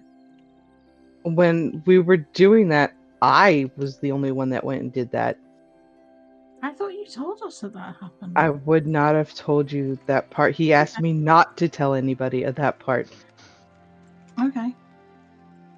And I don't remember who was in the room for that session, so that I will default to you on that one. I have no clue who was there anymore. So It was me and Trevor, and we were going down the road. Trevor decided to stay back in town, and I went down the road and was doing some stuff with the mayor. And I hadn't told you guys about the shadow people doing their thing. Just that You've I always knew. told me that you don't trust him. I don't. But like I don't trust most people. yeah, so like I don't trust them. Like why? No, Because I trust don't. them. Yep. Hey, is Because I Trevor don't. out of prison yet? Maybe we No. should interrogate him. So who do you want to talk to? Who do you want to talk to first? The jerk clother, obviously. Like, I want to set off some like stink bomb in her shop. is she wronged? I would do Eldon, a timer. some advice. Some advice. Listen, while that is very nice to like stick up for your girlfriend, maybe not do that to a professional businesswoman. I'm just saying, no one's gonna know. I'll be very Especially if sneaky she's about evil. it. It will be Oh. okay. So yeah, fine wares is right here. You guys have walked by it over and over again. Right, we'll let Eldon go there on his own. And That's then the we'll house go across- While we are, That's the you know, house walking across over the there, street, right? Sure I is. am- Yep. Yeah, I'm sure going to is. be preparing You guys can see it from your front door. A No, what- stink bomb. Listen, Hold on. she knows all the pranks that are going on at our house by this point. She has to. So So you were saying. Go ahead, Graham. What's that? No, I'm just asking, is that the house where the tunnel goes to? No, it No. goes to this one over here. Yeah, Gilby's in this house over here. It goes pretty much from from under here to across the street to here. but it's collapsed. It's like, collapsed on their end. Yes, yeah. it has been collapsed from this side over here. They collapsed it and said nope. Did you want to go back and talk to Gilby about something? Yeah, I'll go and find Gilby if I can. Okay. You'll spot him on the square. There's basically a lot going on the square. He's actually kind of checking in there. We'll say he's probably over at the game tables, out by next to the Fighting Unicorn. And you'll see that there is the Warforged there, kind of directing things and telling people what's going on there. And there's a number of different games, a couple card games, a couple dice games happening. There doesn't seem to be any wagers on these games openly. That you can see right now, and there are one table, just a bunch of kids there. They're just like playing like basically Go Fish kind of thing, some kind of variation of that. All with like mugs as big as their head there that have like root beer or something else in them, some sort of juice or soda. He didn't mention the boarding house, did he? The syndicate. You did not. Audrey did. Audrey did. Yeah. Yep. I'll ask him about that. I mean, obviously he knows about it. Does he trust that person? Let me just. I'm gonna try to see if I can find the name of that place because it's been too long since I ever referenced it. Let me see here. What happened? Sorry, it's been a long time since the. Nope, not there. 1 sec.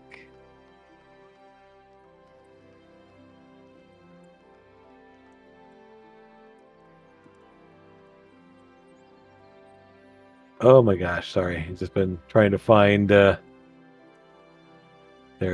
Well, he just like, oh, you heard about that. That's Mama Bee's. She does take in travelers and such. I'm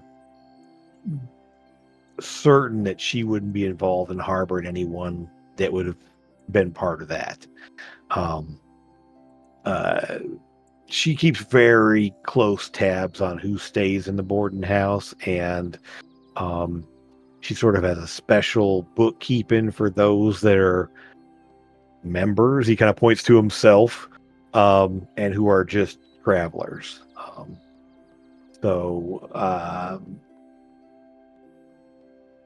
We definitely, I did check her logs of who was staying, and the rooms were all accounted for. So no one was staying there that would have come and gone during that time period. It's tend to be like fairly like week-long, month-long stays for folks that kind of come and go.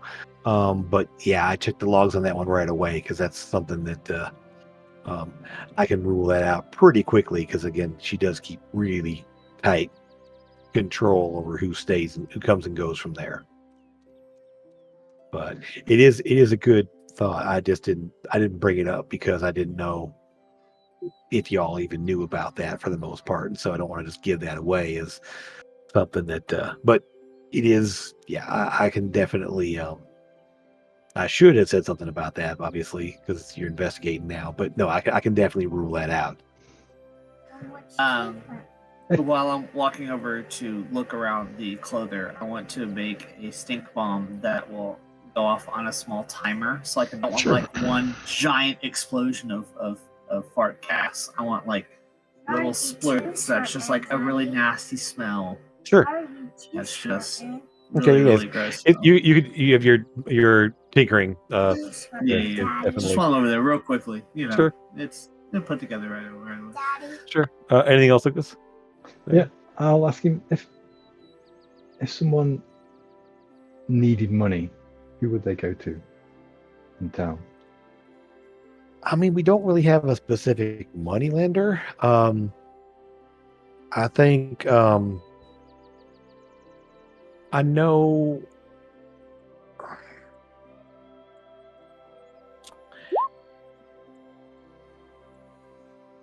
I have occasionally set people up with like temporary employment, or I kind of make it if word gets out that someone's in need of money, either through they typically will ask at one of the taverns, and then I'll get word back on that, and occasionally I can make arrangements for a small loan or something, but we don't do anything large in that aspect. I mean, it's mostly just small things for the most part. We don't really fund anything large, though we could on occasion, but I've not been a part of that in a long time. No, I was just thinking if someone was in debt, they might have done it. Might not be particularly dodgy. They just might have been needed the money. Yeah. To pay off a debt, they were told to do something to pay off a debt. I mean, there are various people that have small debts and such. I can definitely. I mean, I know someone's been putting together. He's been saving up for a lot. I know is Felkush up there.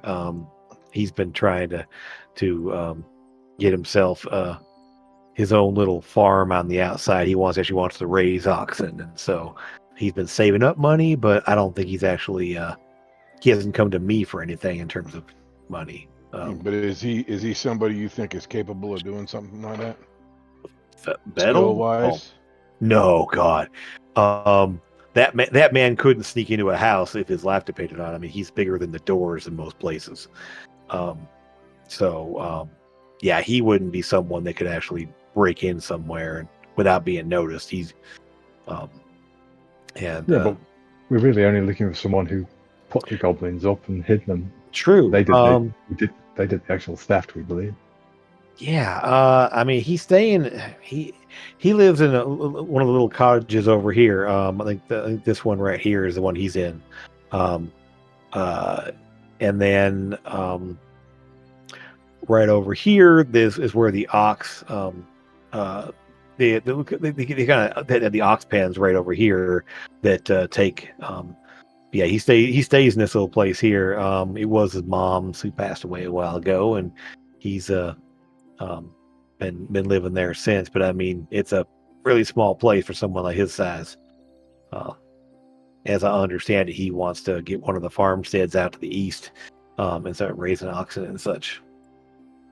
But I mean, definitely we can look into that. I mean, he's he is like one of the gentlest, like gentle giant kind of person. I mean, that would be a pretty impressive subterfuge on his part if he was a part of anything bad. But if he's getting money for it, maybe. But that would be, again, it would be someone would have to tell somebody that he would put them up. That's a tough one. I don't know. What's this guy's name again? This half-elf guy? The one you're talking to, Gilby, Gilby, Gilby Marks, Marks. Yeah, he's essentially the local syndicate investigator. Essentially, he keeps an eye out for things and he spots trouble. And he's the yeah, he's sort of more like the enforcer. I mean, he's like essentially if someone does things, he makes sure that because no unsanctioned thievery basically in the town. He's the weasel of the town. Yeah. Yeah, but that's what he's being paid for. As long as the town's paying its dues, he makes sure no one's stealing. Yes. I mean, so yeah, I mean, Felkish. I mean, he's Battle is I mean, that would be getting him introduced to someone that he was put up somebody. I mean, that's. I mean, it's definitely it's an avenue to look into. I wouldn't have thought of it because again, he's just so unassuming. But I mean, it's someone to check out. I could check it. I could check his place out. Sure. Really, it's got to be someone who travels out of town. They must have contacted them somehow to know that they needed to get goblins in there. Yeah. Okay. They have a way Do- of do you- messaging.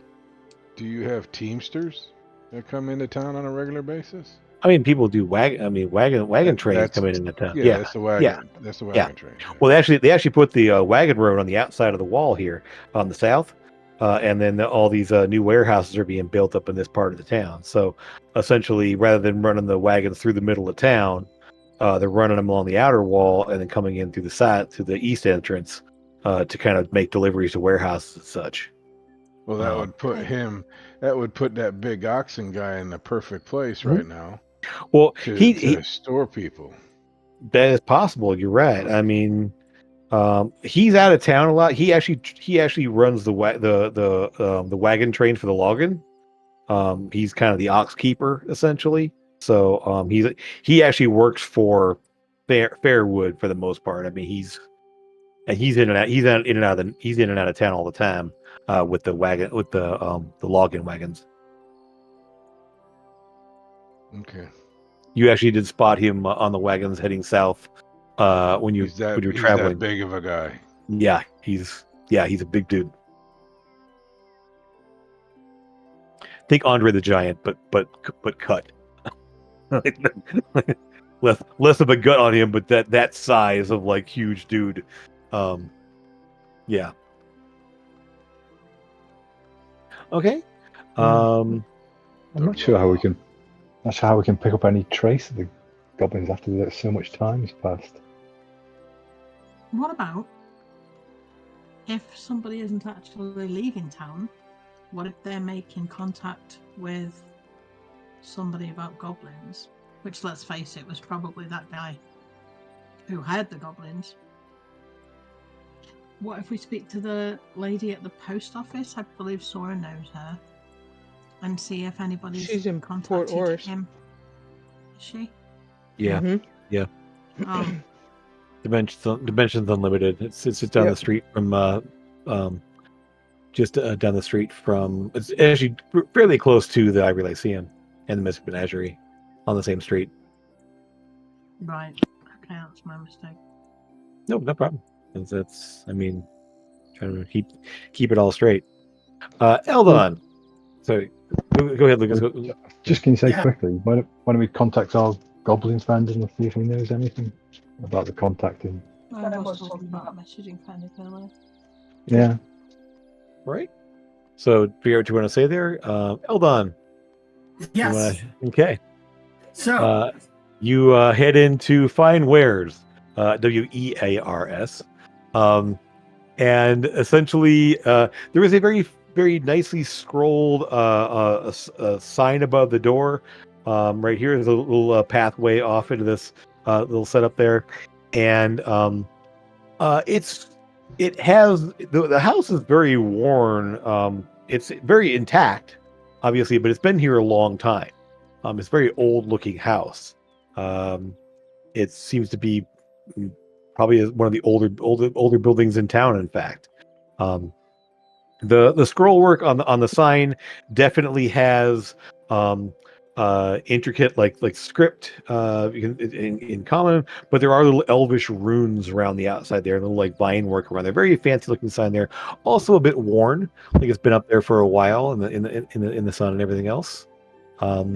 But as you approach, sneer as I'm looking up at the sign for a second. There's a little couple steps up to the front door, and it appears to be unlocked at the moment. I will open it up. I will step inside. Okay. Let's go ahead and bring out that picture. You will see behind the.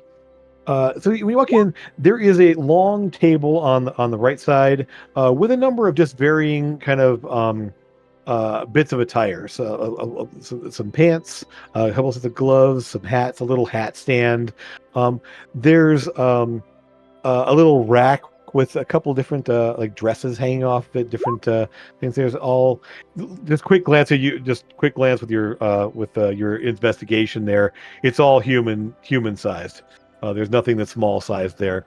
I was looking. Except there are a couple of on another back there. There's a couple what look to be like maybe dresses for children, but the proportions are not right for like a gnome or a halfling or anything like that. It's simply for like human children, based on the way that you can see there. But sitting behind sort of a long counter who's currently embroidering something on a piece of cloth there, you will see this woman. Very, very fine white hair braided down the side there, the long pointed ears. Definitely an elderly looking elf woman. You don't see elves that look elderly before, typically. But she's definitely kind of striking bluish eyes there. Fine looking jewelry, a very fine high necked dress or top essentially. Burgundy, jewels, brocade, very fancy looking. She's sort of like, "Oh, hello there. What brings you into the shop on this fine Waters Day?" Well, I was in fact looking at your shop. I am not seeing much for those of my stature, as it were. That can be arranged, obviously.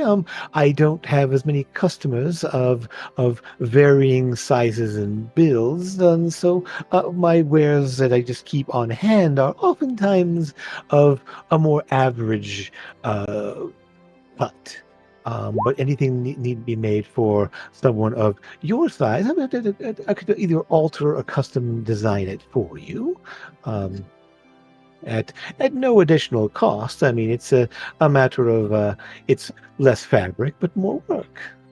Sort of just and it's just sort of a somewhat pleasant sound to her. But Nathan feels bad about this, but Eldon doesn't care. But you don't have any issue, like you have any insight. So I mean, it all seems to be on the up and up here. So I just want to try anyway. Okay, go ahead and roll an insight check to see if you pick up anything. Obviously, you are checking things out. Oh, that's so good! Wow. There's I would say even with the 17. So you are picking up a lot of things there. There's definitely. While your tone is pleasant, there's a little bit of an undertone of the sneer kind of thing. Like I mean, it's not enough that you kind of like, oh, she just says, oh, get out of my shop, you filthy thing. Nothing like that. It's just more of like, yes, we definitely can make that sort of alteration. And so there's just enough to, and with a role like that, you just get a little bit of that.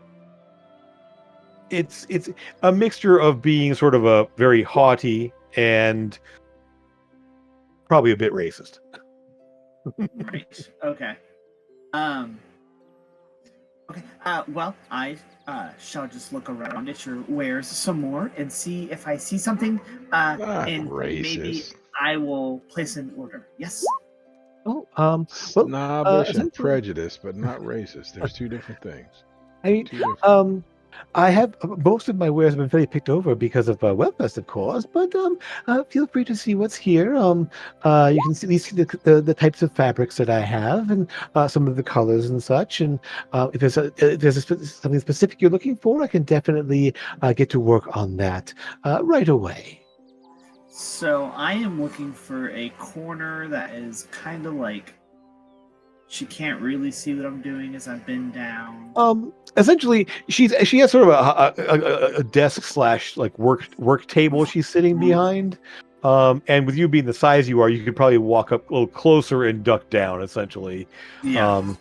And then some of the table off to the right of that is fairly. You think you could probably get out of the way. Yeah.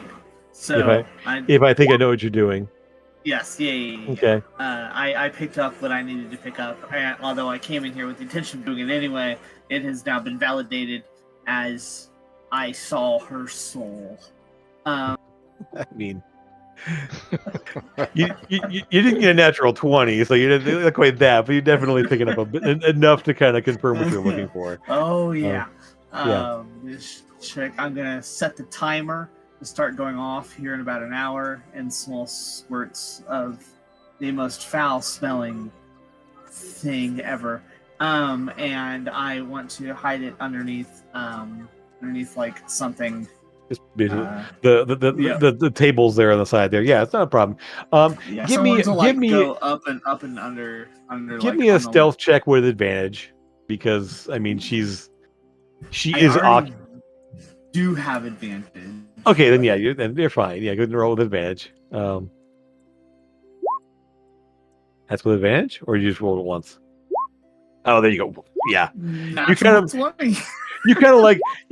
oh, and you totally played off like you're tying your shoe, but you kind of bend down there and just sort of like quickly stick it underneath the table off to the right there, totally out of view.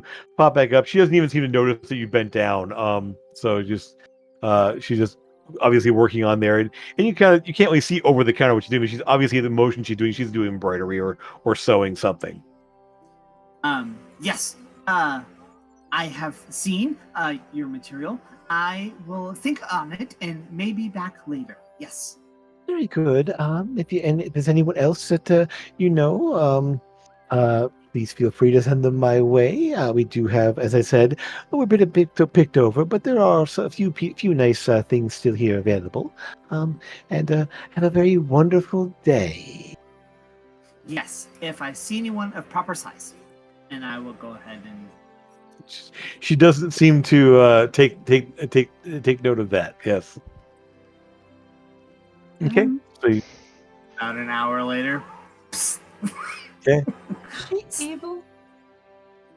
I don't like her. I saw her soul, and her soul was sneering. I mean, there is no way to determine evil in D&D any longer. I hated that anyway. So I mean, she's not. She has a very practiced veneer over a bit of a haughty / racist. Yeah, if you want to call it around that aspect. I mean, she's an elf, so it's more sizist, elf human. That sort of. It's more about the, yeah. Sizist is all very well if you're just talking about people's height, but when you're talking about whole races of people who are shorter than other races, that's racism, as far as I'm concerned. Well, now her shop is going to smell like skunk. Sure. We're going to close it down, actually. Oh my God, you are just ridiculous. And with that, we're going to go ahead and cut to break as Are we now, Jim? Yes. We'll go ahead and switch over to break if you're able to do that. It is time for break. Yep, I'll do that. Okay.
Okay, welcome back, folks.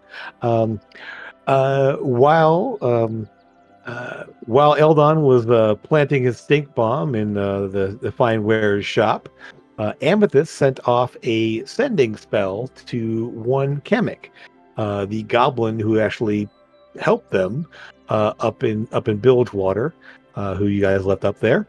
And so you can go ahead and let them know what the sending was and what the reply is, or Right. I said, Kamek, Amethyst, have you heard anything from Quarash? Know what he's up to lately? Who is the goblin's contact in Ravenscrest? His response is, still in Bilgewater, no sign of Q, no clue about Ravenscrest, I was never there. Illysi was? Ilsley. Ilsley was, sorry. Ilsley was. She was one of the ones that survived, I think. Complained about creepy wooden statues. Is she one of the ones that survived, Jim?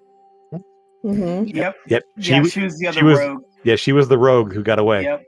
Yeah. She was the rogue that the second we killed the one dude, she creepy wooden ran away. statue. Where do we know the other creepy wooden statues in Ravenscrest that we know of? Wasn't there one at the temple? It wasn't wood, that was a stone statue. Was it stone? Okay. There was a statue, though, so I am remembering a statue. You're right. You are correct. Yeah, there is a statue of well, there were raven statues on the outside there, kind of like gargoyles, basically. Right. And there was a shrouded female figure, like that's sort of back behind the altar, but it's not wood. It's definitely stone. Do we know of any wooden statues in Ravenscrest? I mean, it's so like we can't look around. You don't. It doesn't ring a bell. My head's always in a book. I don't really know actually what's in there. Doesn't ring a bell about there, and we definitely would have walked all over Ravenscrest at this point. Yeah, nothing you would have seen outside. No, definitely, and in the places you've been inside, you've never seen any wooden statues. And we didn't tear down wooden statues to build the warehouses. That was just open field. Yeah, the big tree is still there in the corner. Yeah, but that's they're kind of building around the tree essentially. How about we? I would like to speak to, having now been filled in by Sora, on my girlfriend's brother-in-law to be. Sure. It's a mouthful. I told Sora, I don't want to have like an interrogation. I just want to go and have an informal chat with him. Like, we're family almost now. Yeah. See if he knows anything. If everybody else wants to go and talk to people, maybe if anybody can be invisible and go and check out people's, I don't know. You want to go invade people's homes to see if there's wooden statues anywhere? I want to know where the wooden statues are. And I also would like to send a sending to Elliot to say, have you seen any wooden statues in Ravenscrest? Yeah. Of the creepy variety? I'd also like to go ask Nimbus. Because Nimbus has been around the whole city. Sure. Over. Yeah. Okay. First, Nimbus. Happy to see you, of course, as always. Yes. Hello, cousin. It is so good to see you. It has been quite a long time. I actually have a wonderful new thing to share with you later. I found a tomb. It was a very long story. Kind of too long to actually explain in a short amount of time. However, it would be. Of course, I understand. We are going to be going and working. Walk with me while I work. And so, yes. And it's easily, while he's walking, assembling a string of lights, essentially, with a with a little accumulator in there. Going to replace a section over here, a couple blocks over here. This way, come with these. Come with these. Yes, of course. Yes. And so, and when you ask him about wooden statues, I don't believe I've seen anything like that anywhere here in the city. I mean, the closest thing might be some of the carvings and such that some people have done, but those are very small. Those are statues. Um, some of the woodworkers do carvings and such occasionally, but they're not really. Like I said, they're very tiny. They're just more like figurines kind of thing. So it wouldn't really fit into that kind of thing. Some of the loggers do that as more of a pastime, I think. But Yes. no I have statues. seen some of those at the shop that they were selling during the celebrations the other day at the stall. However, no, that it was something different. Actually, an interesting thing. We had a conversation with an individual that was telling us there may be the goblins. You remember when we had the long discussion about how they stuck into town? Yes. So there may be someone in town actually helping them get into town, and we overlooked that.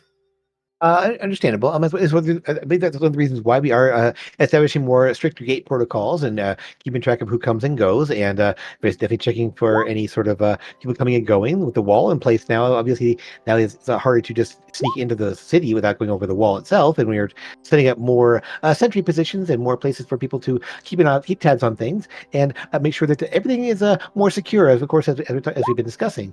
Now, I believe there is the matter of at the time of the theft that you mentioned, there was I don't think the wall was quite complete at that point. No, it certainly was not. And there was no gate protocol set in place there, so they could have easily come in on board a wagon, because the wagon road, the new southern wagon road, wasn't established either at that point. So I believe that would be the more likely scenario of them getting into the town. How they stayed here and were able to do what they did without being seen, that's the trickier part, of course. Yes.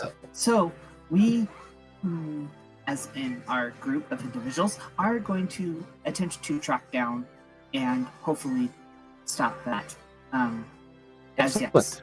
Well, if there's anything I can do, please let me know. Of course, I'm always willing to help. Yes, thank you, cousin. And later you will have to come and look at my notes. I am making a fresh notebook.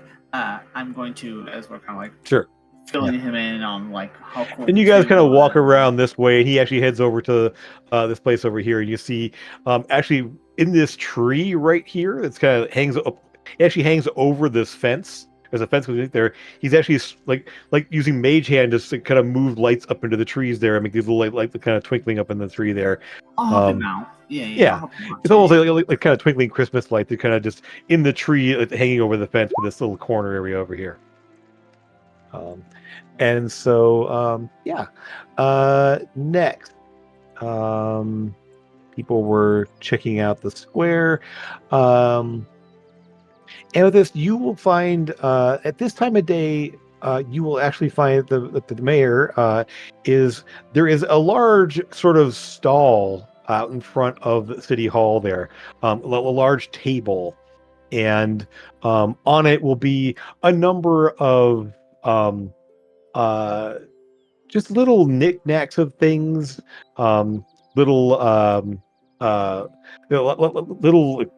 figurine type things of these little ravens or little like decorative ravens crest crests essentially that are on there, and he's sort of like just like waving to everyone, talking to folks there, and at the moment and you'll see nearby is Welby will be somewhat nearby, handling any money or transactions that are happening, is his halfling aide assistant. Amethyst, very good to see you. It's always wonderful to have you stop by. Are you enjoying the festival? Enjoying your time here in the city? Always, of course. Excellent. It's wonderful to have you here. And I understand I've seen pretty much everyone coming and going. It's good to see you all here, in fact. Yeah, the whole group's here. Excellent. Wonderful. As usual, mostly work. Of course. Have you tried the games? He kind of points over there. There's a number of very fun games over there, and the drinks, various alcoholic and non-alcoholic varieties. There's just a wonderful time over there. I've seen lots of folks having a grand time, laughing and drinking and such. Of course, there's more going on inside, of course, but there's always a good time out there. Have you been speaking with Aldon? No. It's always the excitement of the festival times. It's very enthusiastic and such. Yes, it is exciting. It is an exciting time. And hey, we're almost family now, right? I've heard something to that nature. Yes. Nothing's quite official, as I understand it, on either part, but we shall see where things take us in the coming months and such. Okay, when we got rid of the ghosts from your house, that we'd have ended up, crazy. Well, anyway, small world and all that. I always knew you were going to make good things happen for us. It's wonderful to have you here, and the connections you've forged are just absolutely delightful. So, thank you. And yes, as usual, I'm here trying to make sure that Raven's Crest is safe, and I know that is one of your favourite things to do. So I've come to you for advice. Yes. Back when the Raven's Eye was stolen from the temple. Yes, and he sort of kind of leans in conspiratorially because Raven's Eye is not common knowledge. So yeah, yes, I mean it's only yours, isn't it? I would be. I mean, you kind of around. I mean, there are people around it, but he essentially will kind of take you off to the side. In fact, we just have a more private conversation. We can move to the garden. Okay. Yeah. He'll take you actually. If necessary, I can always do, telepathy. I mean, that's not a problem, especially with sensitive words like Raven's Eye. Sure. Either way, he's more than willing to take you back to the garden area back behind the town hall there. It's just a very nice trees and shrubs, and there's a very lovely bench kind of back over here. Other little places to sit and everything else, and sort of a little festive area there. An open trellis that kind of leads over to here, which this to be his house in the back. So yes, you have a specific. Yes, I do.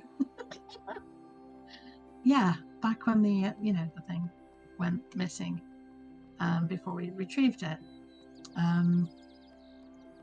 we had suspicions at the time that there was somebody in town helping to do that.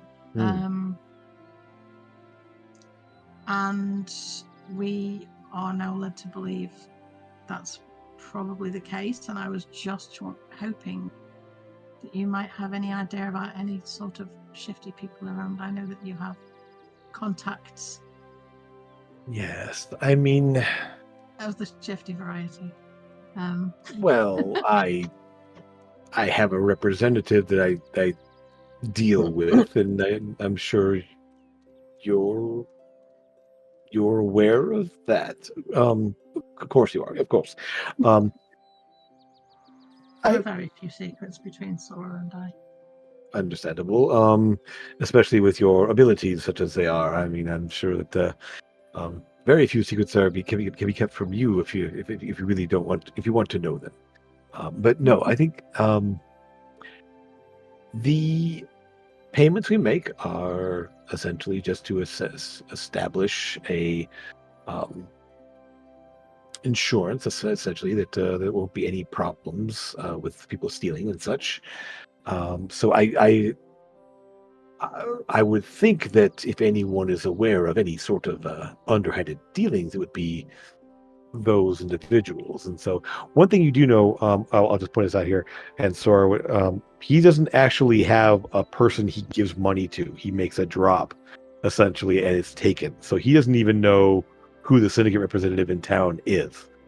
He just knows that he makes the payments are collected, and people don't steal in Raven's Crest. I'm not here to question you about that. I just wondered if you had any idea of who. I mean, I walk among the townsfolk a lot, and so I've never really dealt with anyone that's specifically, I mean, shifty or underhanded for the most. I mean, everyone here has been very up and up. I mean, there are some that are less pleasant than others, of course, but I don't think that there's a matter of anyone who's actively wishing harm upon the city itself. I don't know. This is all concerning. Is there anyone specifically you have concerns about? I mean, we'll offer insight based on a list of suspects you might have. There are a few people we're just looking at a little bit closer, but I mean, really, we don't know at all. Which brings me to some other. You know this town pretty well. You've been here a while, right? Of course. My whole life. Do you know anything about creepy wooden statues? Creepy wooden statues. Anyone's house, garden, maybe, or so anybody? He kind of looks around. There's no one that really has any statues of us nature. I mean, You're looking at the wood carving next time. I mean, there's obviously wood carvings and such like that, but I mean, there's nothing like specifically I would call creepy. I mean, there's a I mean, the only thing that creeps me out that might be made of wood might be the dressing mannequins at the fine wares. I mean, those are always just those blank faces and putting clothes on them and such. It's just always unnerving when those are brought out in evidence. But if this chick is actually evil, I'm going to be so happy to burn her place to the ground. Just so I don't. Oh man. Know. I mean, that's one thing I can think of specifically that might be a statue. Of wood, at least. That's given me something to think about, though. Thank you. I think she was somebody, because of her racist nature, I think she was somebody that we wanted to look a bit closer at anyway. She's a very cantankerous old woman. It's very odd to say about an elf. I mean, she's been here longer than I've been alive. I mean, as far longer than my father's been alive, actually. I mean, she's been here forever. Clara is just absolutely... She is a very unique individual, I will just say. A fixture, of course. I mean, about her having a friendship with goblins or anything? Oh no, of course not. I mean, okay. I've never met a goblin myself, and I've never heard of seen or heard of her ever having dealings with anyone like that. I mean, she's... I don't know that I've ever actually seen her leave the city itself. I mean, she's been here, as I said, for I mean, as I understand it, she's been here longer than even my father was alive. So, hey, you know the underground tunnel underneath our house? I am been made aware of it. Yes. Do you know that there are any other houses or shops or anything in the area? I certainly hope not. I mean, there's cellars, of course. I mean, root cellars and things of that nature. Maybe some wine cellars dug under houses, but not to know of any like tunnels. There's never been any city-sanctioned projects like that I've been made aware of. But I mean, there are places that have cellars and such, and for various things. It's always... I would hope that wouldn't be the case, but I mean, yeah. Okay. A public works project, maybe a survey of some kind to determine those sorts of things. We'll bring that up in the next council meeting. Maybe the good Baron will sanction some investigation in that aspect. Yeah, good idea. Maybe if you have any old records as well of when the places were built and things. Yes, I mean, yes, there's a number of old records that we could look at in terms of what buildings were built when. That would be fantastic. Excellent. All right. Thank you. I'll leave you in peace. Let's enjoy the festivities. Of course. Absolutely. And you as well, please. Yes. And if you do come across anything, you know where to find us. Or how to get in touch with you. One or the other. Indeed. I'll give him a hug. And congratulations, by the way. Give Elia my regards as well, of course, and enjoy the festival. Take some time. Really enjoy the being a member of the community. I will. I'd like that. Yes. I like it here. So he sort of arm in arm escorts you back out to the square. Anyone else out on the square when you come out? Eldon, you're done with your thing definitely by then. Yeah. I went back to Audrey and I'm bragging to Audrey about how I'm gonna make that chick's Okay. just smell horrible for like Probably around that time. We'll just go and say it around that time. So you're heading up there. Sora, Lucas, Grim, what are you guys outside, inside? What are you doing while this is happening? I was watching Amethyst for a little bit, and then I left to go find Dunkhorn and ask him about the statues. I want to go up to the roof and have tea on the platform cannon as we're looking over at the chick's house. Sure. And I'm going to count 3, 2, 1. With Lucas and Grim, what are you two up to? I was thinking about the dress thing mannequins. Are they wooden? I mean, you didn't see any. There weren't any in the main shop area that you saw. But there's probably some in the back room where she makes all of the stuff happen. So yeah, you did. I mean, yeah. So the dress is just hung on hangers, and not hung on mannequins. Yeah. Everything's either on shelves, on tables, or hung on hangers. They're not actually on mannequins. In the front room there. So Jim, briefly would like to just send another sending to Elia and ask if her or any of the other druids, maybe at least 2, could turn into an earth elemental or something that could burrow and just check around behind that shop, underneath it, around, and see if there is any kind of entrance to the back of there from out of the city, out of the town. Elia's just like, we can try. I mean, this about Kalara? I mean, call it a whim, but there are a couple of things that are making me very suspicious of her. Well, I know your suspicions there. Okay.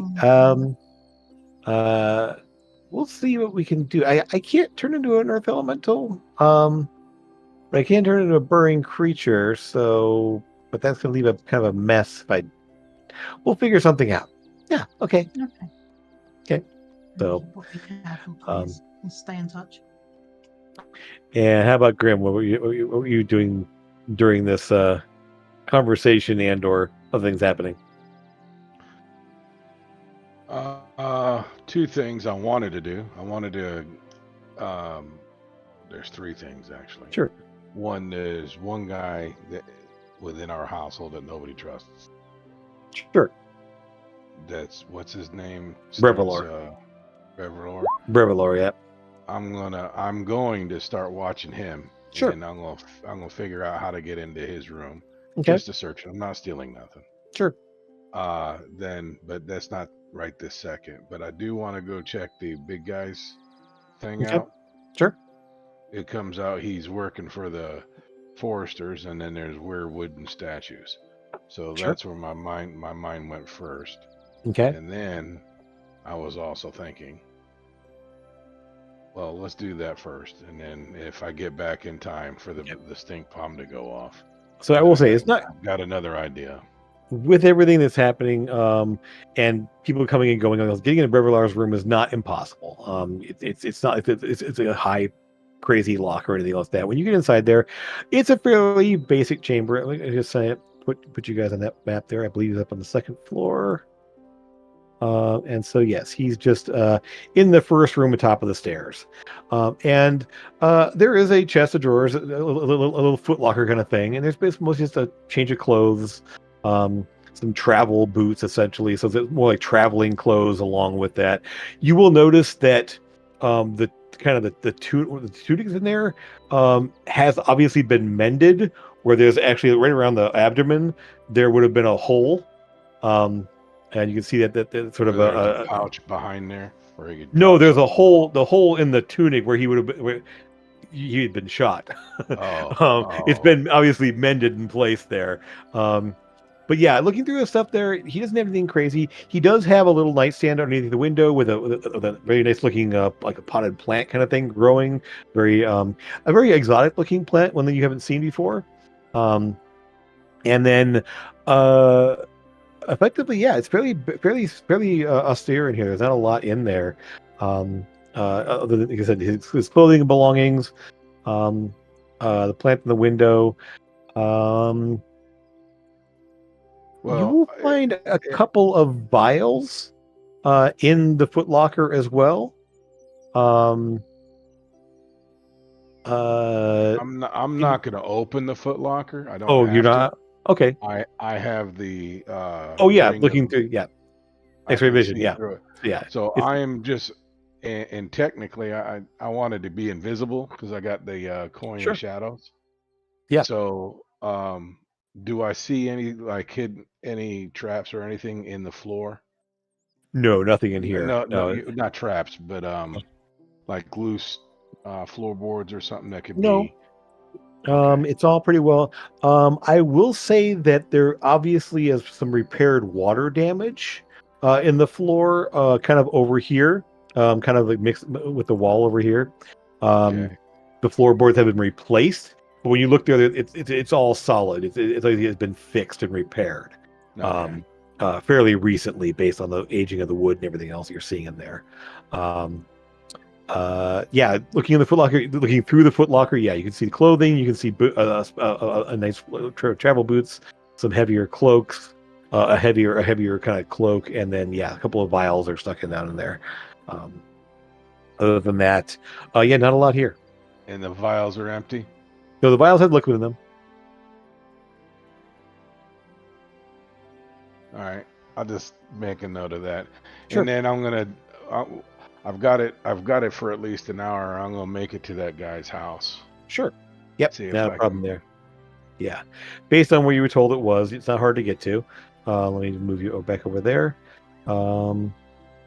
Yes, you head down here and head across. Maybe it's a little hard to get across. I thought that's where you said he lived. He lives right over here. Yes. The problem is that getting through the square invisible and not bumping into people is going to be because it's very crowded. People kind of coming and going. So you kind of want to go down and around.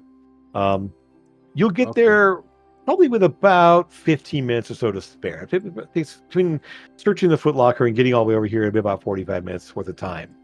I can't cut through people's yards?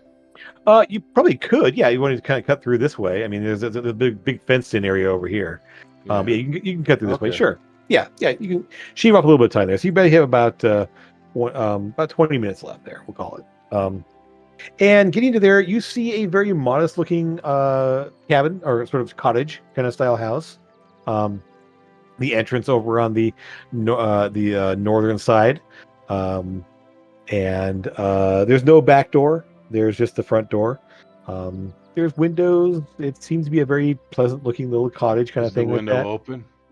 open? It's sort of, you could open it. Yes, it's not wide open, but you could definitely go in through the window or through the front door. Either way, it's large enough to get through. If somebody's looking at the door and it just opens and closes, it's going to look weird.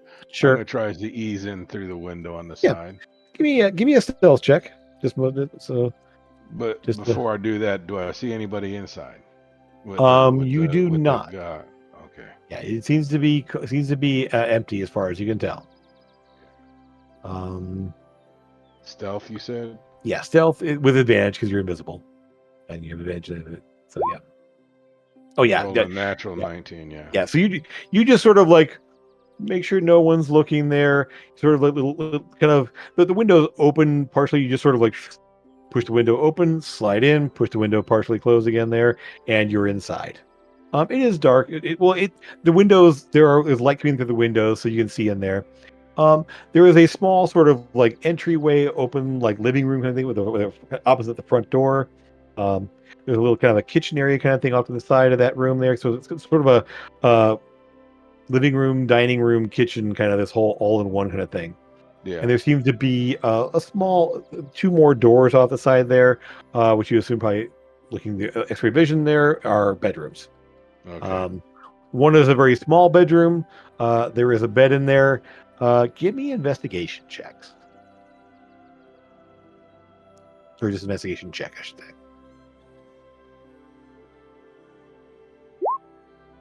Yep. You will see a couple things. One, there is a door. We can call it a trap door, but more like a cellar door in the kitchen there, where you can open up there, and there's like a root cellar kind of thing. You kind of look Okay. down in there, and yeah, there's definitely.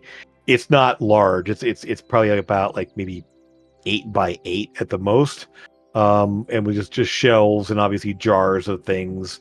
Like a root cellar. Like a root cellar / like underground pantry kind of thing.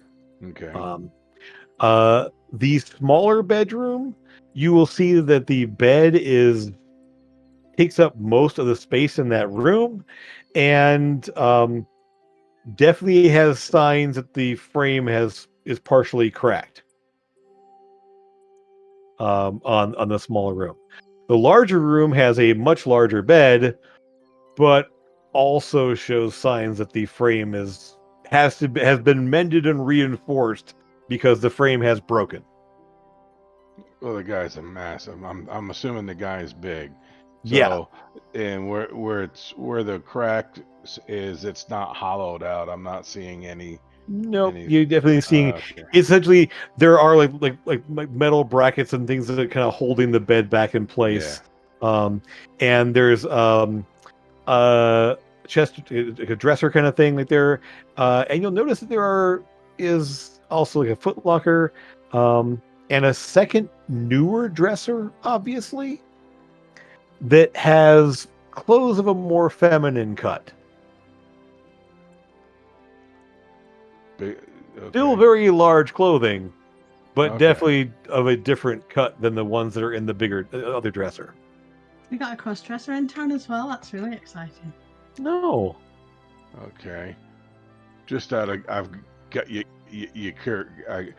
different type. Okay, female, but okay. I'll look. So I gotta pull out something and take a look. I'll look in the armoire or something. Sure. Do I see like a dresser in there? Well, there's like a dresser. I don't want to be a panty sniffer. I'm not trying to do that or anything. Sure. So there's 2 dressers. One's a newer dresser, obviously. In the larger dresser, which is older, you see all male clothing. It's obviously like large tunics, pants. There's actually a spare pair of boots. They're tucked in underneath, kind of next to the bed. In the other dresser, is definitely more feminine looking clothing, while still large, definitely not the same. Like the person wearing those couldn't fit into those. All right. Kind of like they're human, you know. It's not like definitely not human. Well, like there. No. Okay. Yeah, with 27, yeah, you can definitely see that. Yes. Large human sized person there, definitely male style there, also very large but feminine, more Okay. but definitely not the same person wearing both. All right, so and no weird statues. Nope, nothing in here. No carvings, no nothing. You will take note that there is definitely a bit of a with a 27 as well. There's definitely a smell in this room that, especially for the man's clothes, the larger dresser there, the smell kind of like oxen. That sort of like, it doesn't smell like an ox, like a barn, but it has that someone who's obviously been with the animals a lot. It's not a barn, but it's a farmyard smell. It's more like someone who's with animals a lot. It sort of rubs off on them eventually. A musty yeah, smell. A bit. Okay. Again, almost entirely from the male's clothing. All right, fair enough. Yeah, fair enough. I'm going to ease out. Okay. Well, it's one avenue. It's a dead end. I was expecting it to be, but you never know. Yeah. And then I'll head back. So we'll just go ahead and say, for comedy's sake, Thora, you're on the square. Lucas, I think you were checking talking with Gilby, who was on the square as well. And so essentially, Gilby will actually, and you talking to him will actually bring you over to the stall in front of the jewel flagon there to get a drink. And this is about you're coming out there. About the time you're wearing off, there will just be this commotion on the square as there's everyone's people kind of like, what was that? And looking over, and you'll see that there's actually smoke coming out the front door of Fine Wares. This kind of brownish green, like haze, kind of puffing out through the door, as the elderly elven woman comes staggering out, just and just like obviously like coughing and gagging essentially on the smell of the gas that's there, and she sort of staggers out past the date there, kind of putting her hand on the low fence right about here there, away from the smell. Sora here as well. I think you're all on the square doing something or other. Yes, this point. I'm drinking tea with Audrey. Oh, you're up on tea with Audrey on the ceiling, on the roof. And you can see from right here. Yes, it's over there. Yeah. You're gonna grab me and do what? Head over to her and say, "Are you okay? Is everybody safe? Is there anybody inside? Is there a fire?" I have no idea what's going on. No, I was headed over to Duckland. I'm talking to the woman. I'm dragging you over to her and asking her. What? Oh, she sort of you. Something foul spelling. It's awful. Oh, just terrible. I don't know. Let me just see if I'll make a roll for her. Okay. I don't know what that was, but it's something terrible. Maybe one of the children set off one of the terrible beak bombs they make, or the gunk bladder things. Be the first time. Well, why don't you go and get yourself a drink and breathe and relax. Sora and I, you know us, we'll go across, we'll check the place, make sure there's no fire, make sure everything's safe, and then we'll come back and let you know. She was she's really she looks as you get a drink.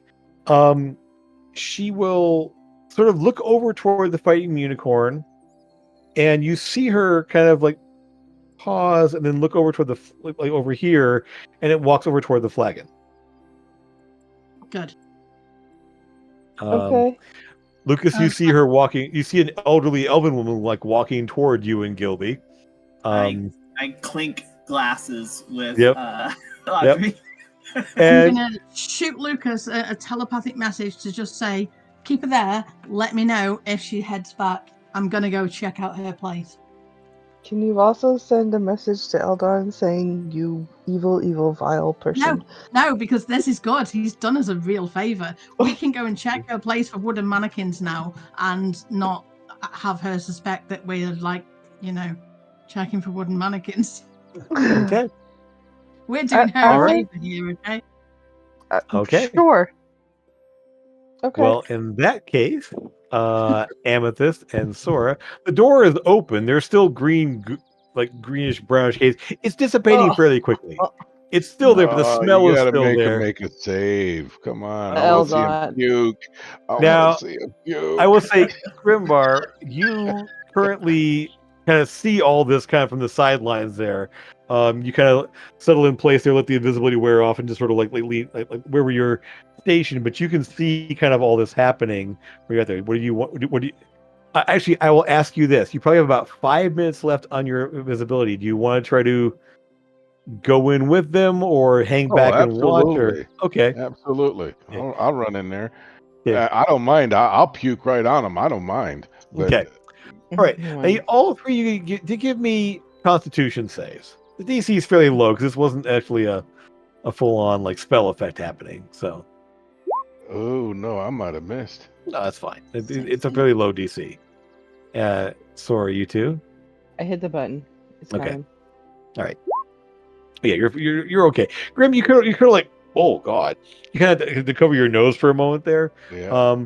But you kind of follow the two of them as they go inside. And so we'll go ahead and come on Well, they now. don't know Don't worry, I'm little here guy, yet. we've got you. Yep. You don't know can't see I'm him. Oh, yeah. He's Hey, invisible. Give me a stealth check to Who? kind of follow Grim to follow them in. Spell check. Stealth. Stealth. Yep. Oh, stealth check.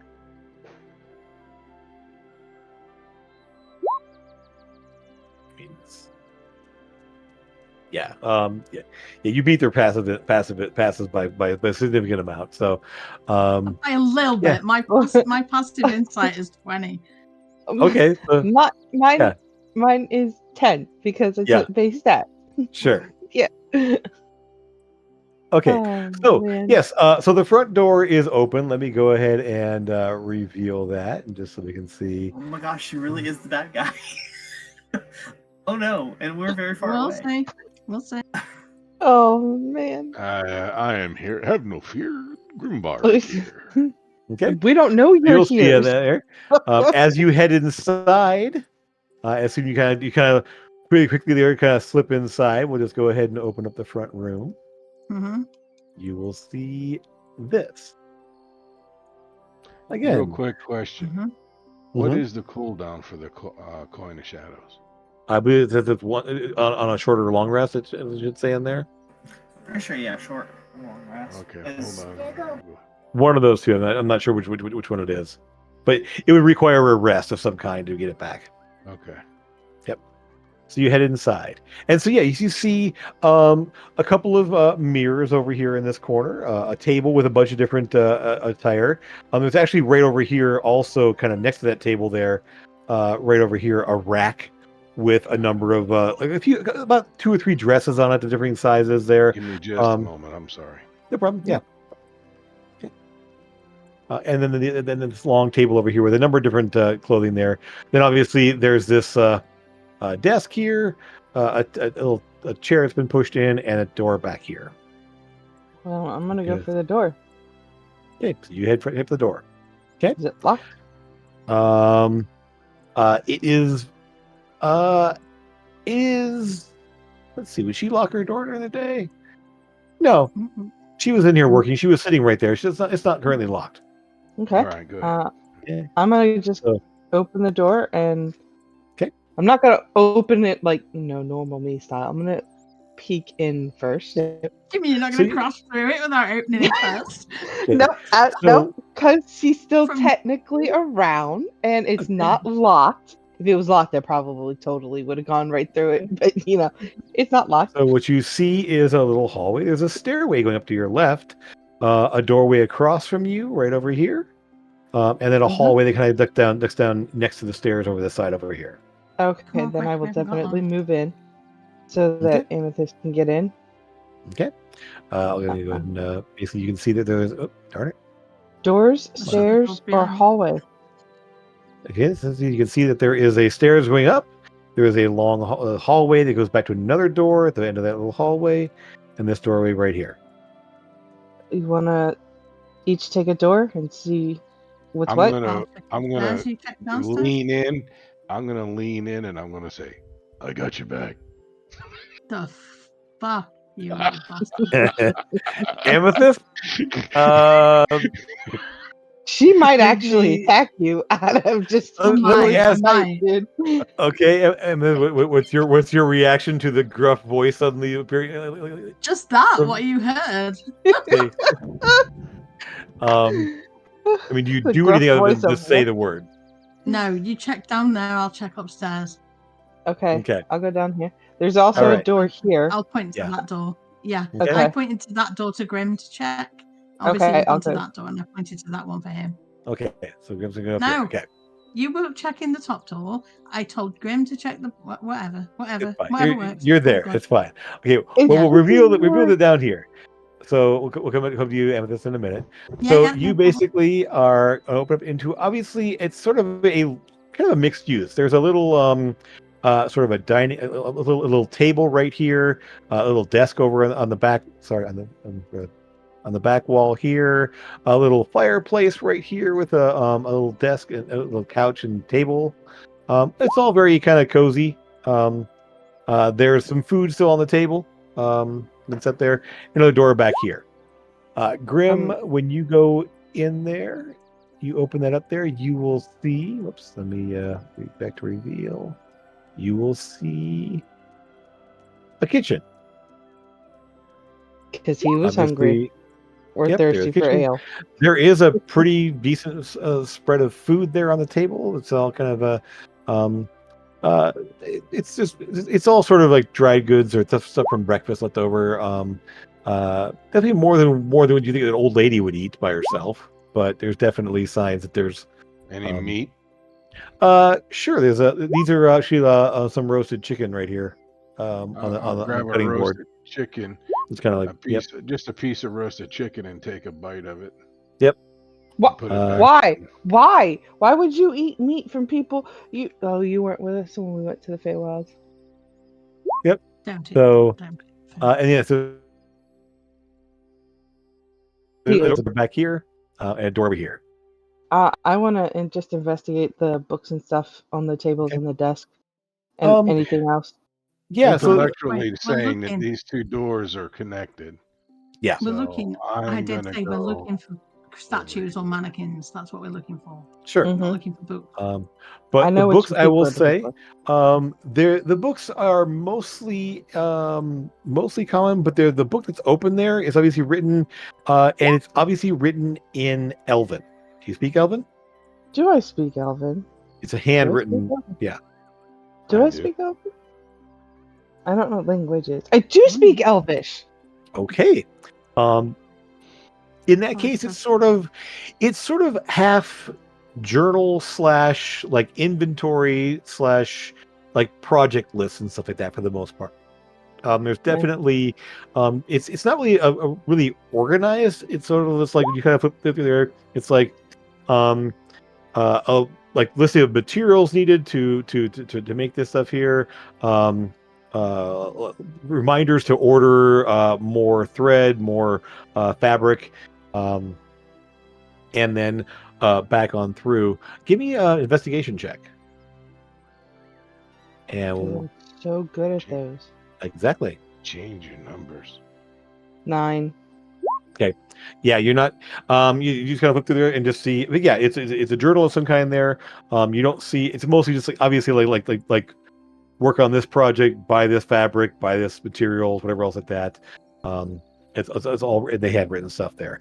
Most of what's on the shelves there seem to be like books of patterns, books of designs, books of. There's a whole pricing guide for fabrics. It seems to be a little bit out of date. Okay. And so that's there. Anything about goblins?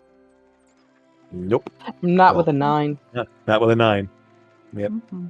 I would then make my way through this door here. Okay. Would I see Grim about to eat food? No, he's already. You were flipping books there. He walked in there and went, "Ooh, food all around." So, yeah. So yeah, you wouldn't even see him chewing at this point. Checking this back door here. This is obviously a little cupboard. I'd see him chewing. Probably not. You were flipping through the book there for a little while. He only took one bite. Okay. It's kind of a little dodgy seeing 2 people go in your house and 3 people coming out. But anyway. Yep. So, Amethyst, I'm going to move you up to the 2nd floor. Mm-hmm. And actually, let me check something real fast here. Did I? Yes, I did. Okay, good. Okay. Let me move you up there. Okay. So you put yourself top of the stairs, and you see there's a door. Obviously, it's not the same, not quite the same color scheme there, but you're up at the top of the stairs right here. You see there's a door and a hallway that wraps around. In fact, when you come up there, you'll see the rest of the hallway going down to see that this goes from here down to there. Of course, it's Okay, so you open that door. There you're going to see a rather large area because this is big. So you will see a couple of chairs over in the far corner here. You see a big bed, side tables, a large armoire, A large, very fancy-looking dresser over on this wall over here. Just a lot of. It's not really coordinated. It's like they're very fine-looking furniture pieces, but all of different styles and different. Like nothing here is coherent for the most part. Mm-hmm. Okay. Looking around the corner, there's a table and chairs back over here, and there are windows everywhere, and they're all have drapes there. Give me a perception check.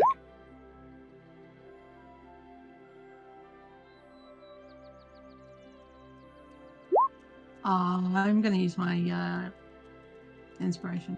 Sure.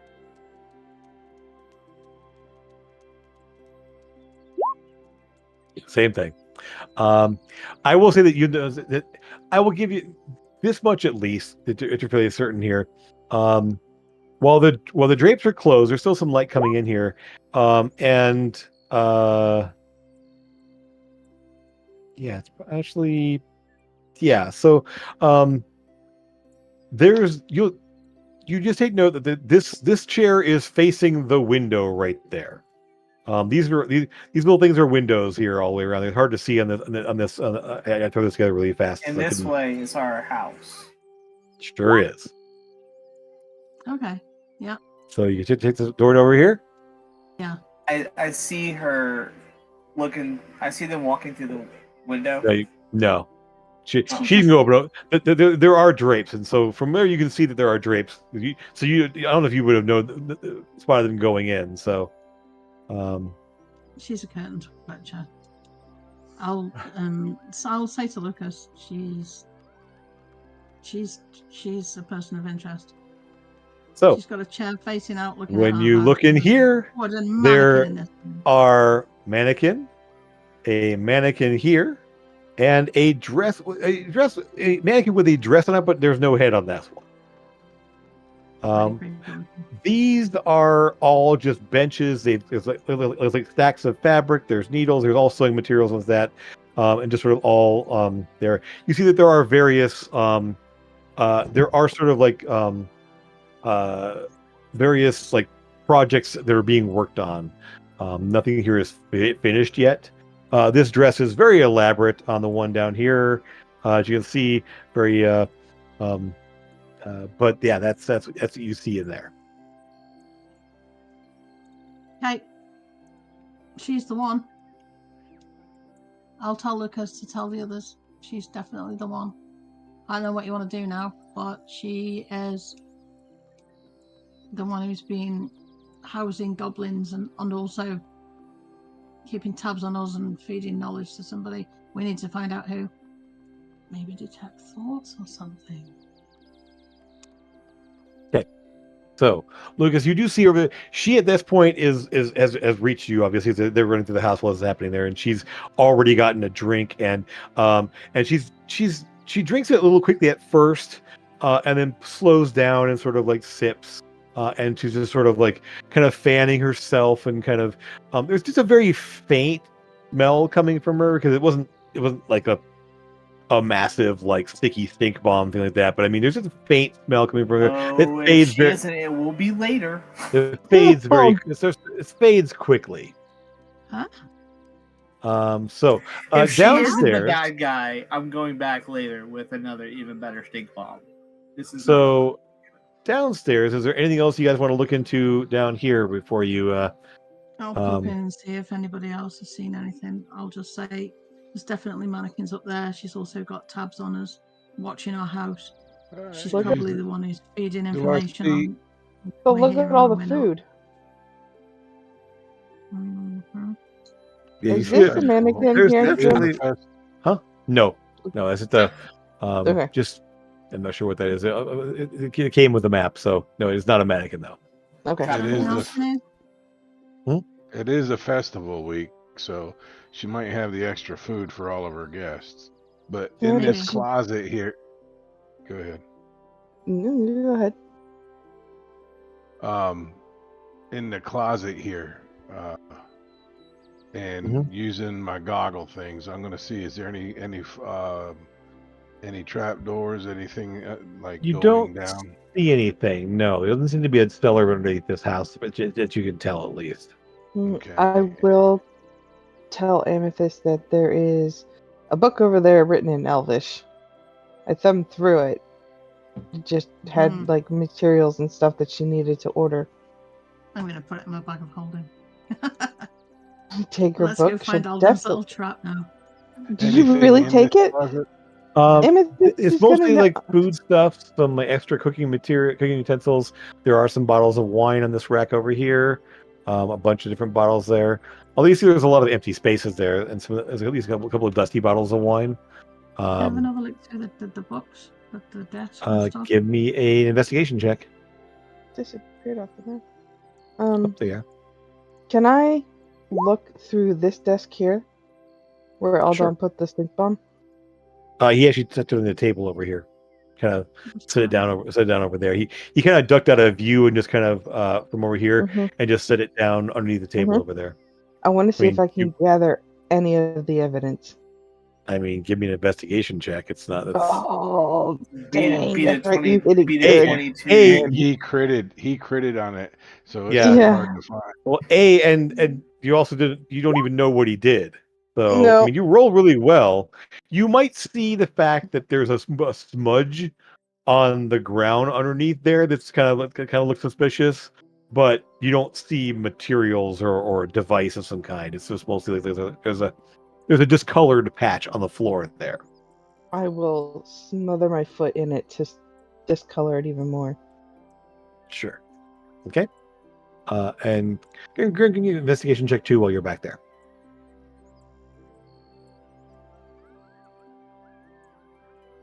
Amethyst, did you get anything else out of those books? Nope. I took the book. Oh. Like you joined it? You just... I rolled what? a 1. Well, yep. So I would say this. You sort of like look. It's a quick glance here. You don't see anything that jumps out at you of like there's definitely this is something to grab. It's like it's food stuff. It's more cooking pots and there's racks of wine over there. You're not a wine drinker, so No, I was going to look for good elven wine, but other than that, I'm going to go back. I'm going to go back into this room. I don't know how well they searched it. I don't. Sure. But not very. I'm going to look using my X-ray things. Is there any hidden floorboards or something where they should keep a log book? Give me a perception check on that one. This is more. You did a quick glance over, not a thorough investigation. You're just you're able to look at kind of past things. Let's see what you get there.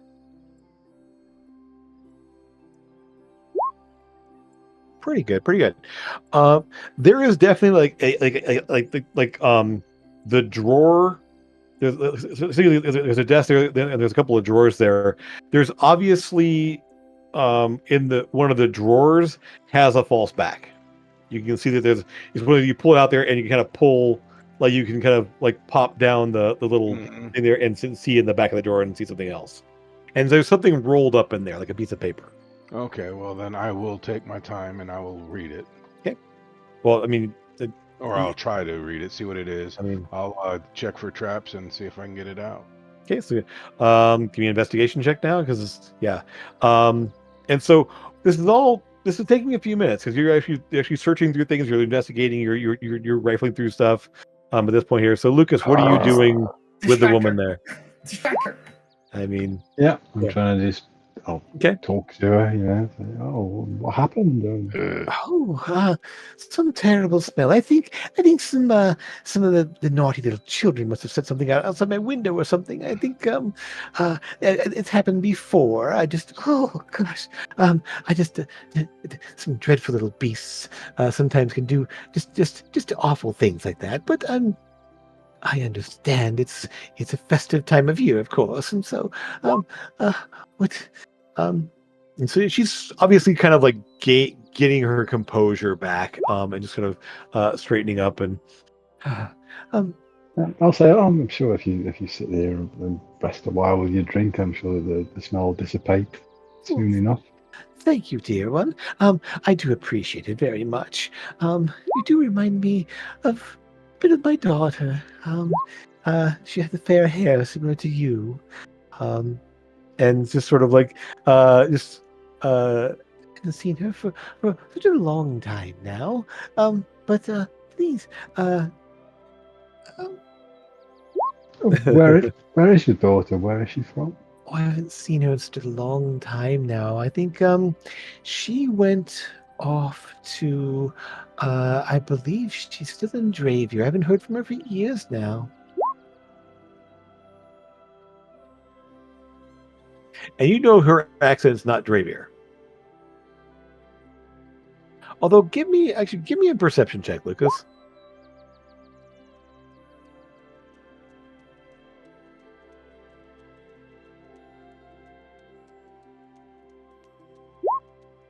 Okay. Alice says you know enough linguistics. I mean, you know the accent. Her accent isn't quite right. Like she's obviously worked on this accent, and it's not her true voice.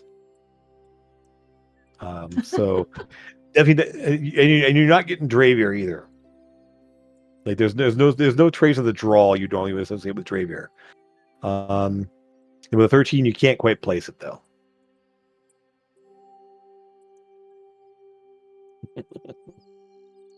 Okay. So, I'll say, yeah, I'll say that I'll switch to Elvish, and Okay. I'll say, you find it difficult speaking the common language, or is it prefer to speak Elvish? And she'll answer in Elvish. Oh, I understand. Very good. I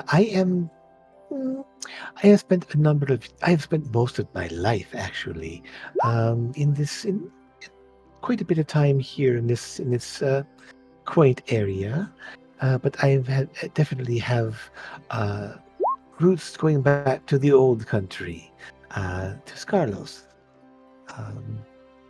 You must have a very perceptive ear there. Yes, was your husband from Scotland? No, he was not. Left Scarlos when I was still somewhat young. Traveled for a time and met him on my travels. And you definitely can, with your passive insight there, she's definitely trying to keep it vague. Like she's definitely not telling you all the details intentionally. Oh, I saw your daughter's is in Dravier. We were at Dravier recently. What is your daughter's name? Her name is Celia. She's I had not seen her in quite some time, but she's Celia. Mm-hmm. Wow. Okay. I mean, it's not a super like uncommon name, and people do have the same names.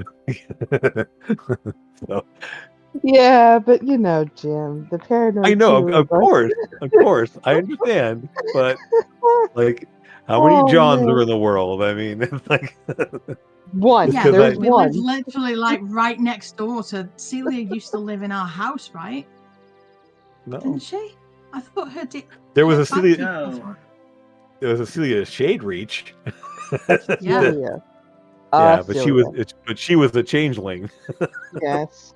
That was Shade. Well, how do we know this elf woman isn't? I mean, Oh sure, I yeah. mean, 2 dwarfs in a trench coat, 3 kobolds, Exactly. whatever you want to call them. Yeah, absolutely. So Lucas, yeah, she's obviously not telling you the whole story, and I mean, you figure she's probably a couple hundred years old, if not even older, based on the fact that she's showing her age as a full-blooded elf. She's probably easily in her late 200s, maybe even early 300s. I'll ask her how long she's been here in what's now Raven's Crest. Obviously, you know it as Craven's Rest before it was changed its name. Yes. I know the stories. I've been here about, I want to say, 85, 90 years now. I lose track after a while. It is hard to keep all that, all those memories secured. But maybe it could have been a century almost. Yes, it's been quite a long time. You must have seen quite a lot of changes around the Oh, absolutely. I mean, the city. families come and go, and people come and go, and there are very few of my kind here. Myself, and of course the blacksmith. And she sort of like has a bit of a sneer in her voice with the blacksmith. Just not like just not like like mean, but just sort of Oh, Celia. She's been here much more recently, and she's still quite young. Yeah, I'll ask her about, obviously, just giving a talk and asking about the Sure. Raven's Crest. Give me persuasion check just to sort of see how well you can keep her attention. That will roll something else as well. Ooh, okay. Oh, okay, never mind. You were all excited about your 16, weren't you, I was Chad? like, it gave her over a 20 in her insight, but I mean, yeah, there's Lucas there with his 32, so yeah. Yeah, so Lucas is she definitely with a third you can definitely she sort of like is trying to kind of get a little more information out of you. She's definitely a little bit more guarded, but she does to open up a little bit more and just start talking about some of the things she's seen. Yeah, she understands when the Baron and his family came to town. She was it was only about what was it 40-ish years ago. With his young wife and infant son, just the Draymark family, and just sort of talking a little bit about, like, she doesn't talk like she interacts with them and like knew them, but she knew of them. Is that like never talked about like doing things along with them, but just the fact that she knows about when they came and talking about. She will mention the tragedy of what happened to to Elvis's mother and father, and it's so good to see him bouncing back from such a dark time in the town's history.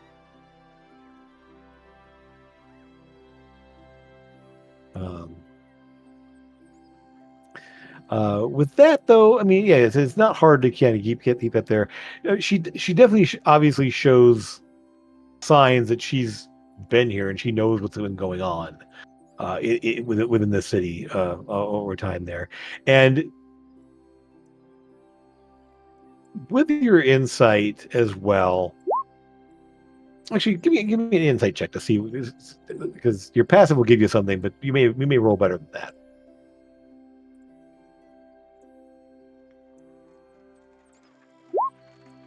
Okay. Let's roll something for her. Yeah.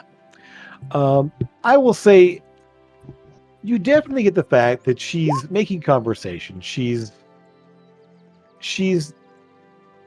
seems very pleasant, but there's definitely this undercarriage of like almost superiority, like when talking about the mayor's family. While she's expressing there, she's obviously not sad about it happening, saying it's tragic and everything else like that, but there's no like sadness in her tone when she says that it's very tragic.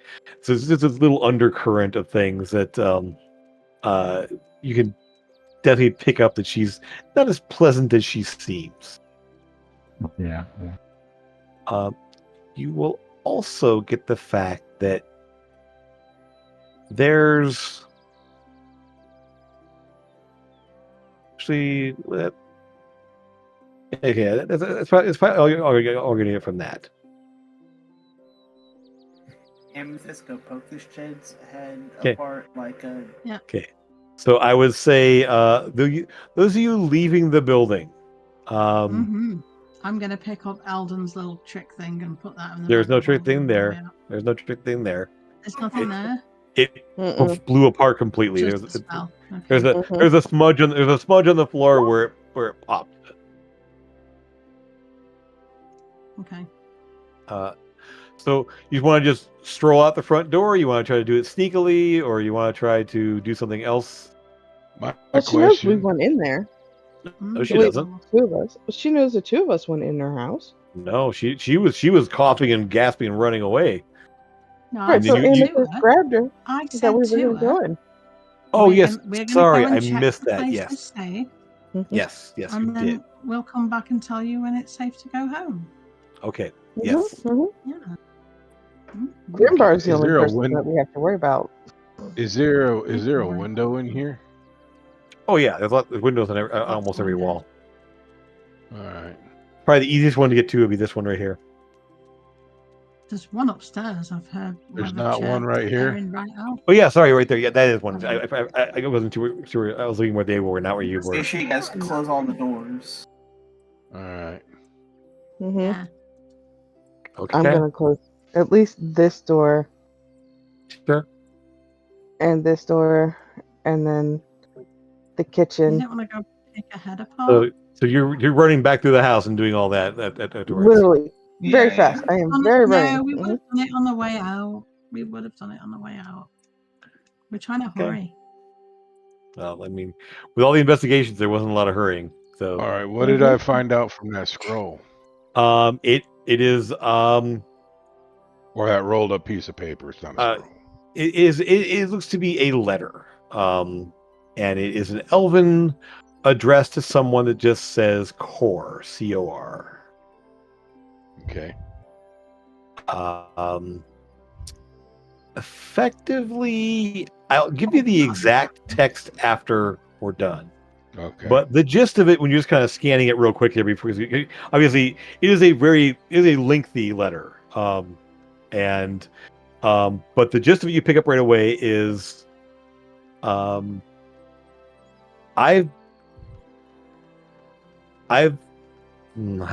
best way to say this here, because I don't want to, obviously the full letter will come out later on here, but the basics are, I've dealt with you, I've helped you for long enough. I'm done with this. If anything happens to me, I'm going to make sure that you go down.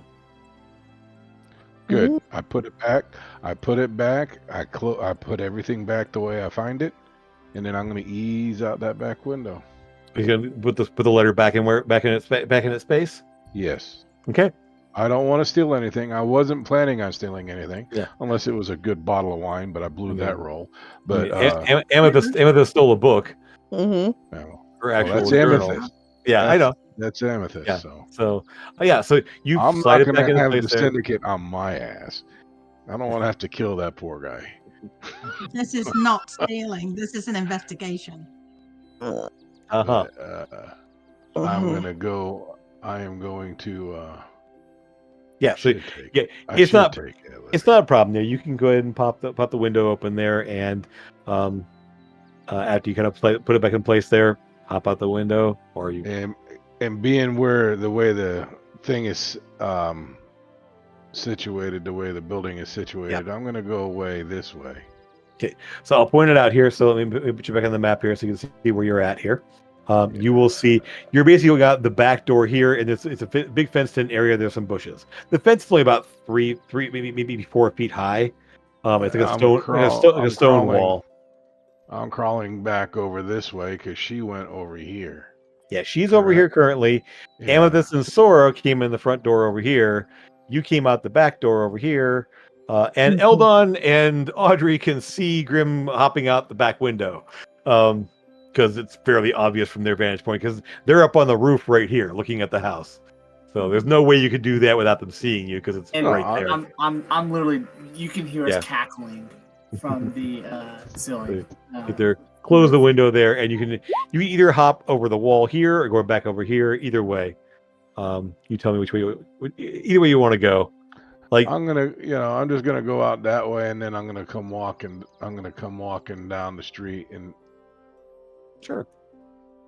Yeah. I mean, it's not a problem. You basically you just kind of like hop the wall and just casually walk down the street like you're supposed to be there. Amethyst and Sora, as you come back out onto the street there, you will spot her over there at a little table out there on in front of the Jewel Flagon, talking with Lucas. I'm going to do a sending. Be nice. You want me to be nice? Mm-hmm. Sending to who? Mm-hmm. To the mayor. Okay. And to tell him that it's her. And that I'm going to try to read her thoughts. Okay. And From I over want here? him to maybe send somebody who can arrest You have her. to go to her to read her thoughts. Yeah, I know. I'm just telling him that first. Oh, you're telling him you're going to read her thoughts. Okay, gotcha. And that's, And you that said, we might I'm need going to send to something- him. And then you said, then I'm going to read her thoughts. I'm like, I No, said, I'm going to tell him okay. that it's her. I'm going to read her thoughts. And then I want him to send some backup. I want possibly somebody who can arrest her or something. I mean, it's a little bit unorthodox to just, have authority to arrest people, and I understand your suspicions, but we should gather and make sure we have all the evidence in place, and I mean, I want to make sure before we make a big spectacle of this in the middle of the festival times. Okay. I agree. All right. I'm just on the ceiling. Yep. Just thinking I just smoked out an old lady and it was hilarious. So It's really actually useful. Do I see Eldon up there? I mean, cackling. You can hear us cackling. I mean, Yeah, they're not you being can that definitely loud. hear I mean, there's probably a couple dozen people all around. There's music playing. There's some people happening. So I doubt you're going to hear a couple of gnomes cackling from 50 yards away. I guess I'm just going to be nice and read surface thoughts for now. Then I'll go over to her. So you go over to her, okay? And tell her that the place is secure. No, the body's in there. The smoke's gone. Okay.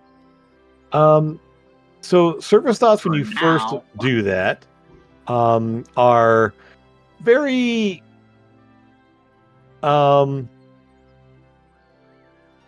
pleasant thoughts of having a conversation with a handsome young elvish type person. Nothing inappropriate, nothing weird, just very nice having conversation with someone, and the thoughts are in Elvish because she's been a couple centuries old elf that they're probably going to think in their language. So, so the gist of what you're getting there, at least in terms of that, I mean, the second thoughts does not actually give you. I mean, so you hear her thoughts in Elvish. Mm-hmm. You don't speak Elvish, do you? I don't. Okay. I have tongues, but I'm not going to just cast a spell while I'm talking. Interesting combination there. So, but yeah. It's so comprehend languages, not tongues.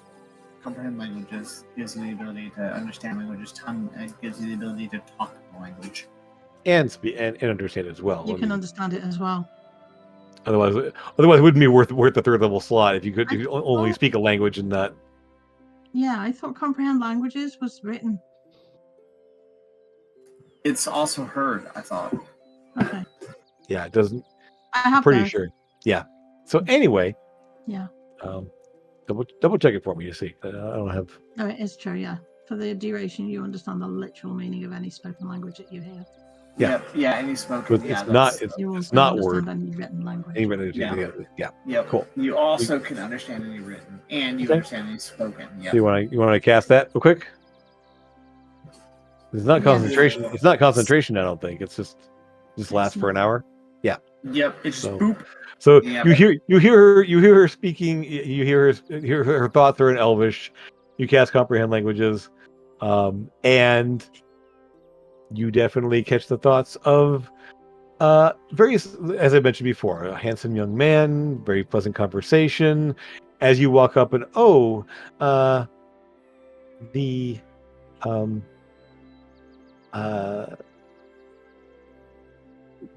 furred one and the scaly one have made sure the shop is clear.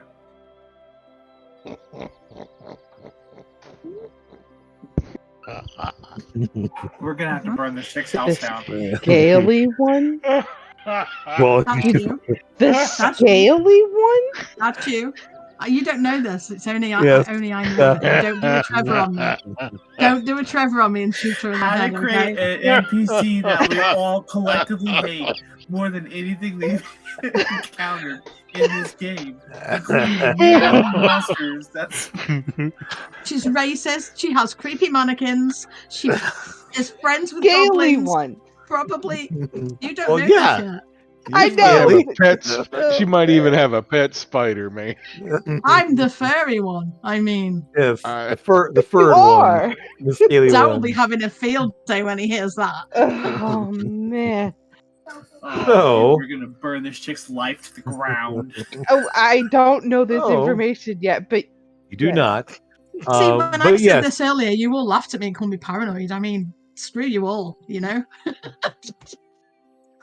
I knew she was evil because she's racist. Racists not are like she's always evil. evil. That's how it works. oh, so I will say then, yeah, the super thoughts are all there. Yeah, so she's. I will say this, Amethyst. Though you are not digging deeper, you know she's thinking more. Let's just say.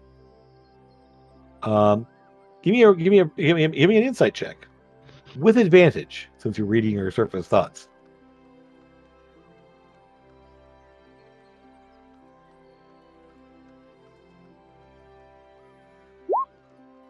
Okay. She definitely narrows her eyes a bit when you say that you checked out the place to make sure it was safe. Mhm. There's just sort of a bit of a almost suspicious and maybe even somewhat alarmed. Mhm. I told her that's what we were going to do. I mean, Yeah. I told her exactly what, Yeah. exactly that. And she was happy to go and have a drink with Lucas. I missed So, it. do you want to push deeper? I do, but She- people she- told me to be nice. Have you you told don't have to be Lucas, nice anymore. No. Have you told Lucas you cast and detect thoughts? No. I can't. I mean, Okay. yeah, well, yeah, I mean, I can. I can. Yeah. Probably will tell all of you. I'm going to see what this bitch is thinking. Okay.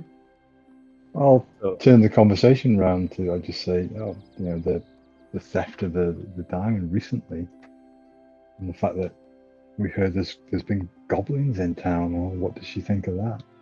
I love you, Lucas.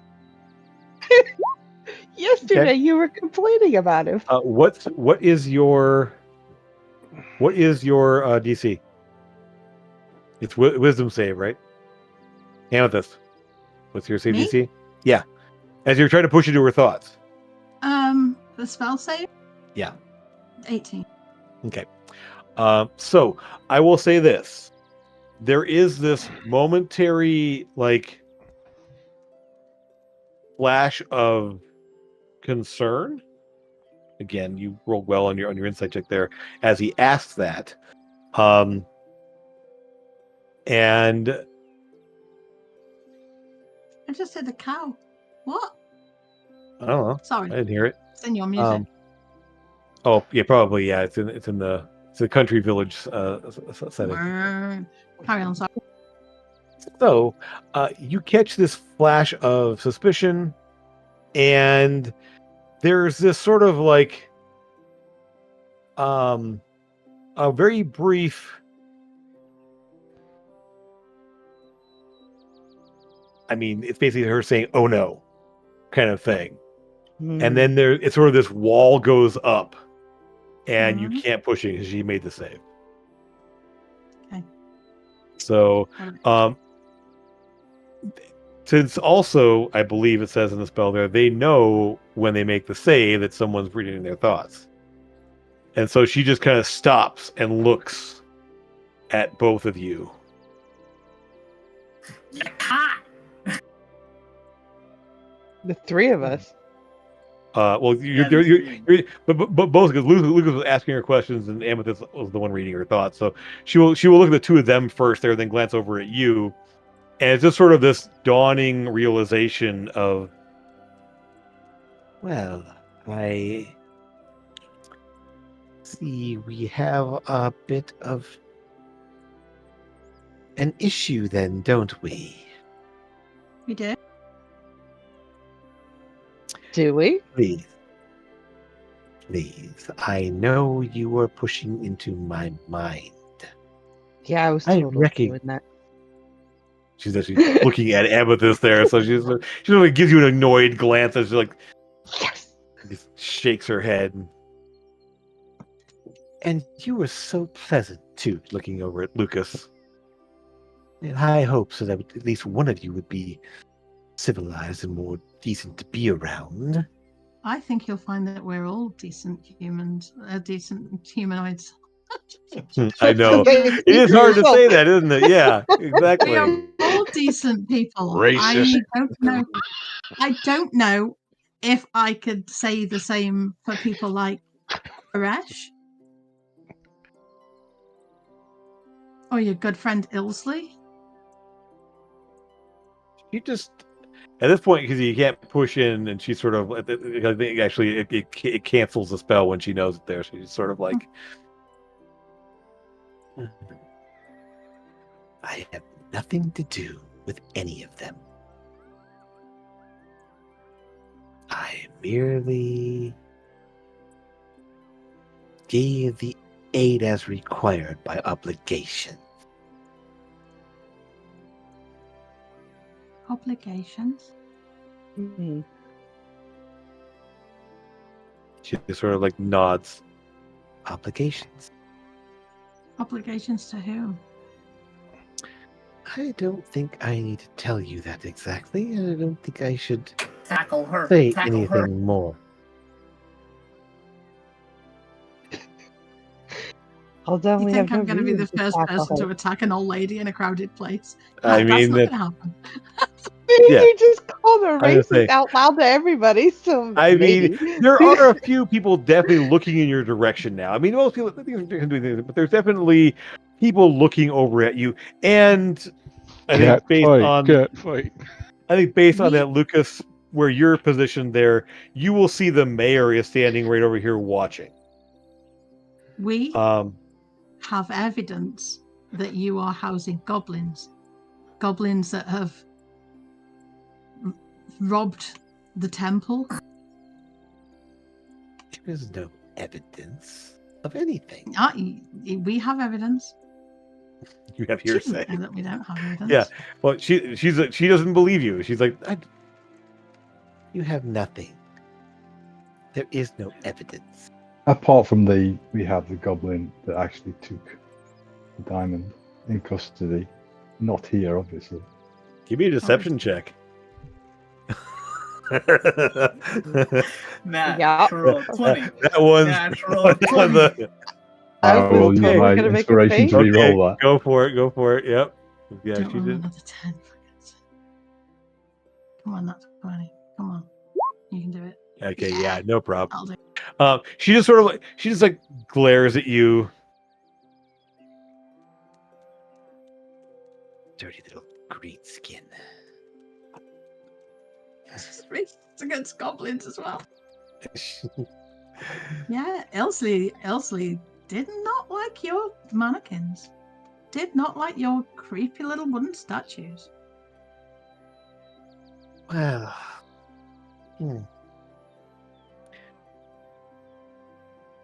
I will admit they were in my house for a brief time. I gave them no assistance in any of their activities. You And- housed them in the town. I mean, she's the what they did here, I have no idea. I was just to make sure that they were unseen while they were here until they moved on. You working for Koresh?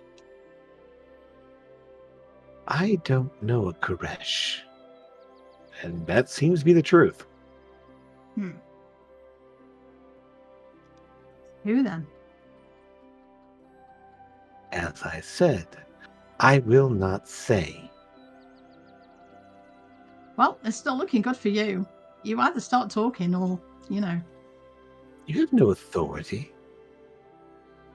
No, I don't. Ooh, she's pulling The the mayor sword is over card. there. The town guard are all around here.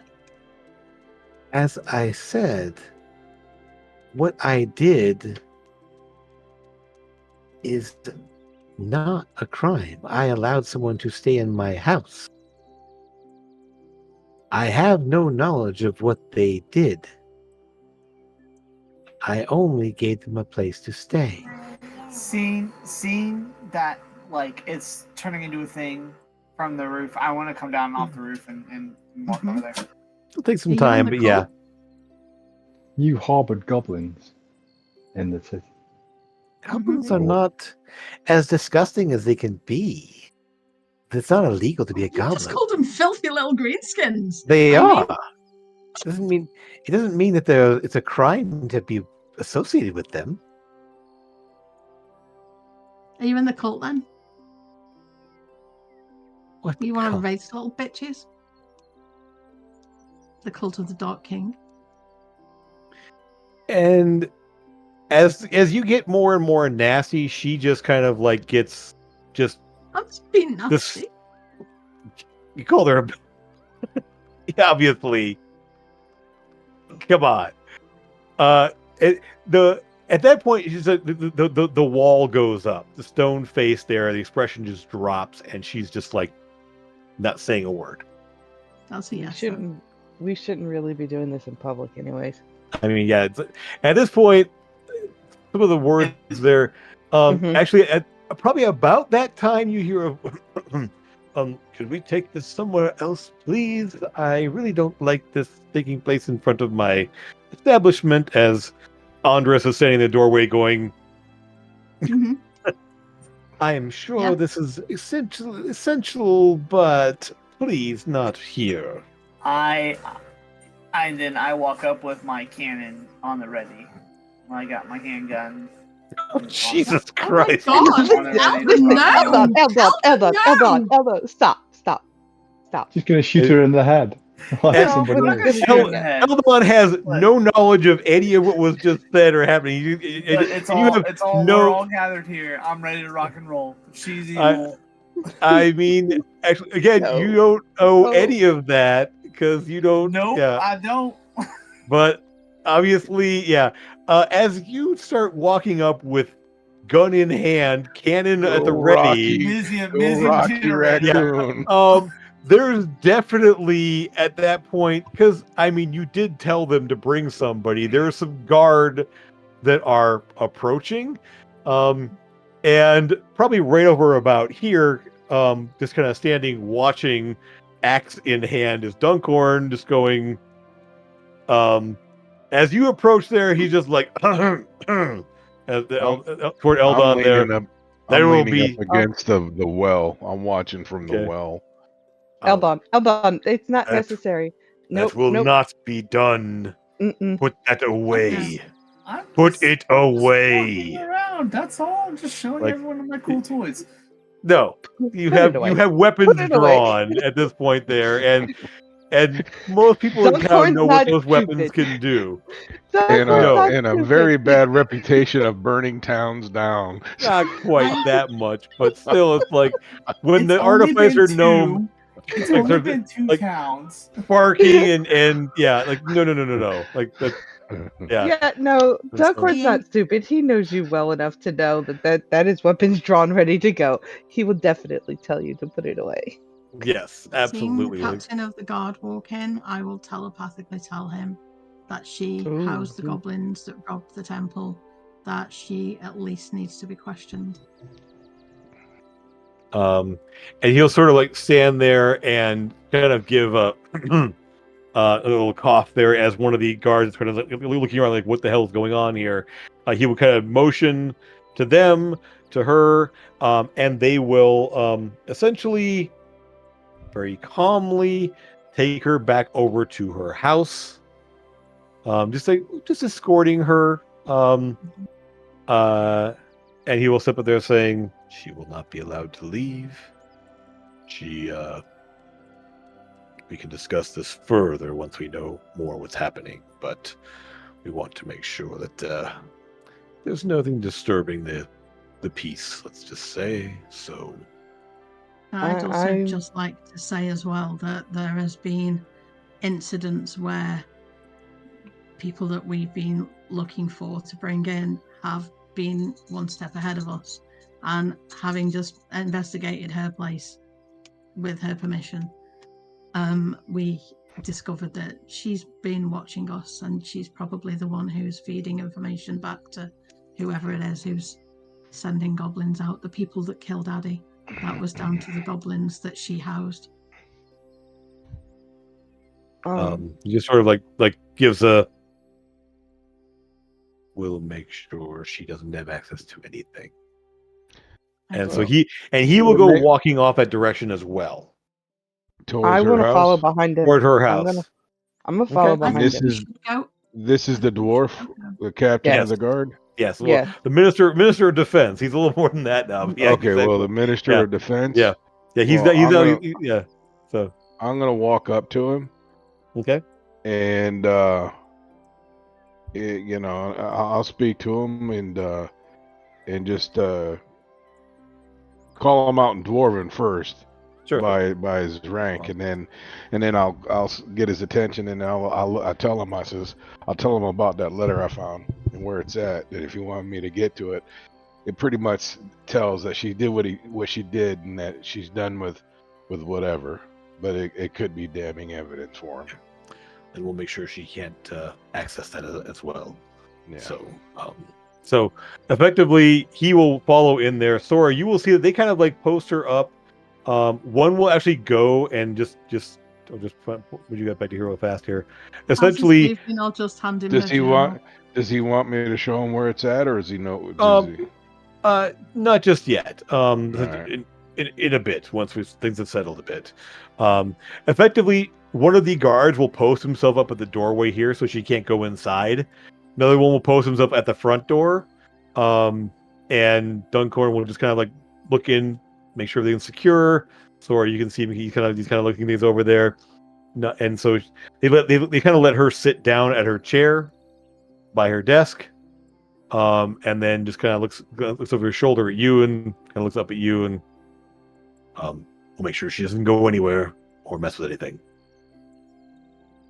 Yeah. Probably, give it some time to settle down, and then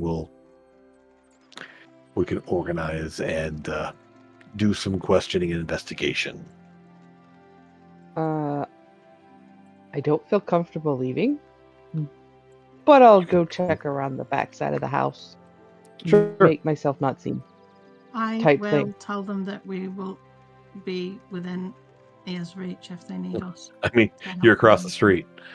We will go home. I mean, yeah, you're like literally like you go from here to here. I mean, it's like you can see her house from your front door. That's you can see what the I'm window. saying. I'm saying we'll be at home. We'll be within his reach. If he needs us, just shout. Sure. If it gets nasty. I think we can handle. We can handle one old woman. I'll give him her journal as we're leaving. She might not just be an old woman, no doubt. Probably not, but we'll make sure that if she does anything even most suspicious, she gets dropped as quickly as possible. Okay. He's kind of like growls and looks over at the house there, and nasty old bitch.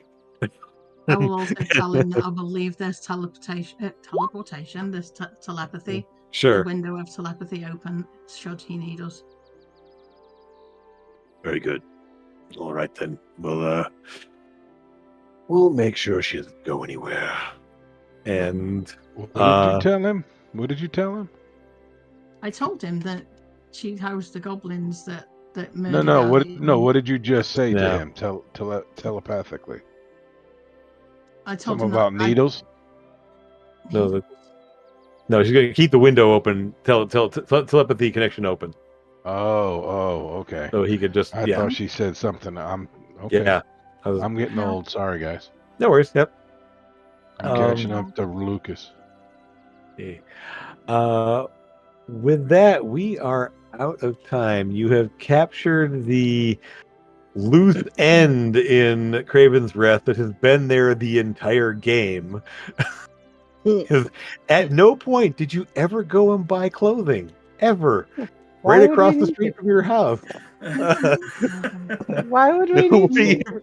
Nobody ever cared about buying clothing. And so, yes, you'll find out more details about this. The only two women in the party, one has a hat that lets them basically wear any outfit they want with a click of their fingers, and the other one wears armor all the time and doesn't need plain clothes. armor. So, Sure. Yeah. It is kind of funny. I'm like, at no point did anyone in the party ever decide to go get any kind of clothing from the Fine Wares shop. It was mentioned a number of times, and Also, Noble, I only wear the finest clothing. She does have very good clothing. Mm, She is very, well, very skilled. She's not the scaly clothing. I know. She can modify things. Anyway, you'll find out more about her and about the situation there next time, and move on to new things. I will so more information will come out about her. You get a chance to question her, get a little, see if you can find any loose ends, anything else. But with that, we're going to go ahead and call it for today. I want to thank you out there for watching. Thank you all for playing, of course, and we'll see you again next week. Have a great time, and as always, thanks for stopping by the Tankard, and we'll take your tavern, and we'll see you again real soon. Bye. See ya.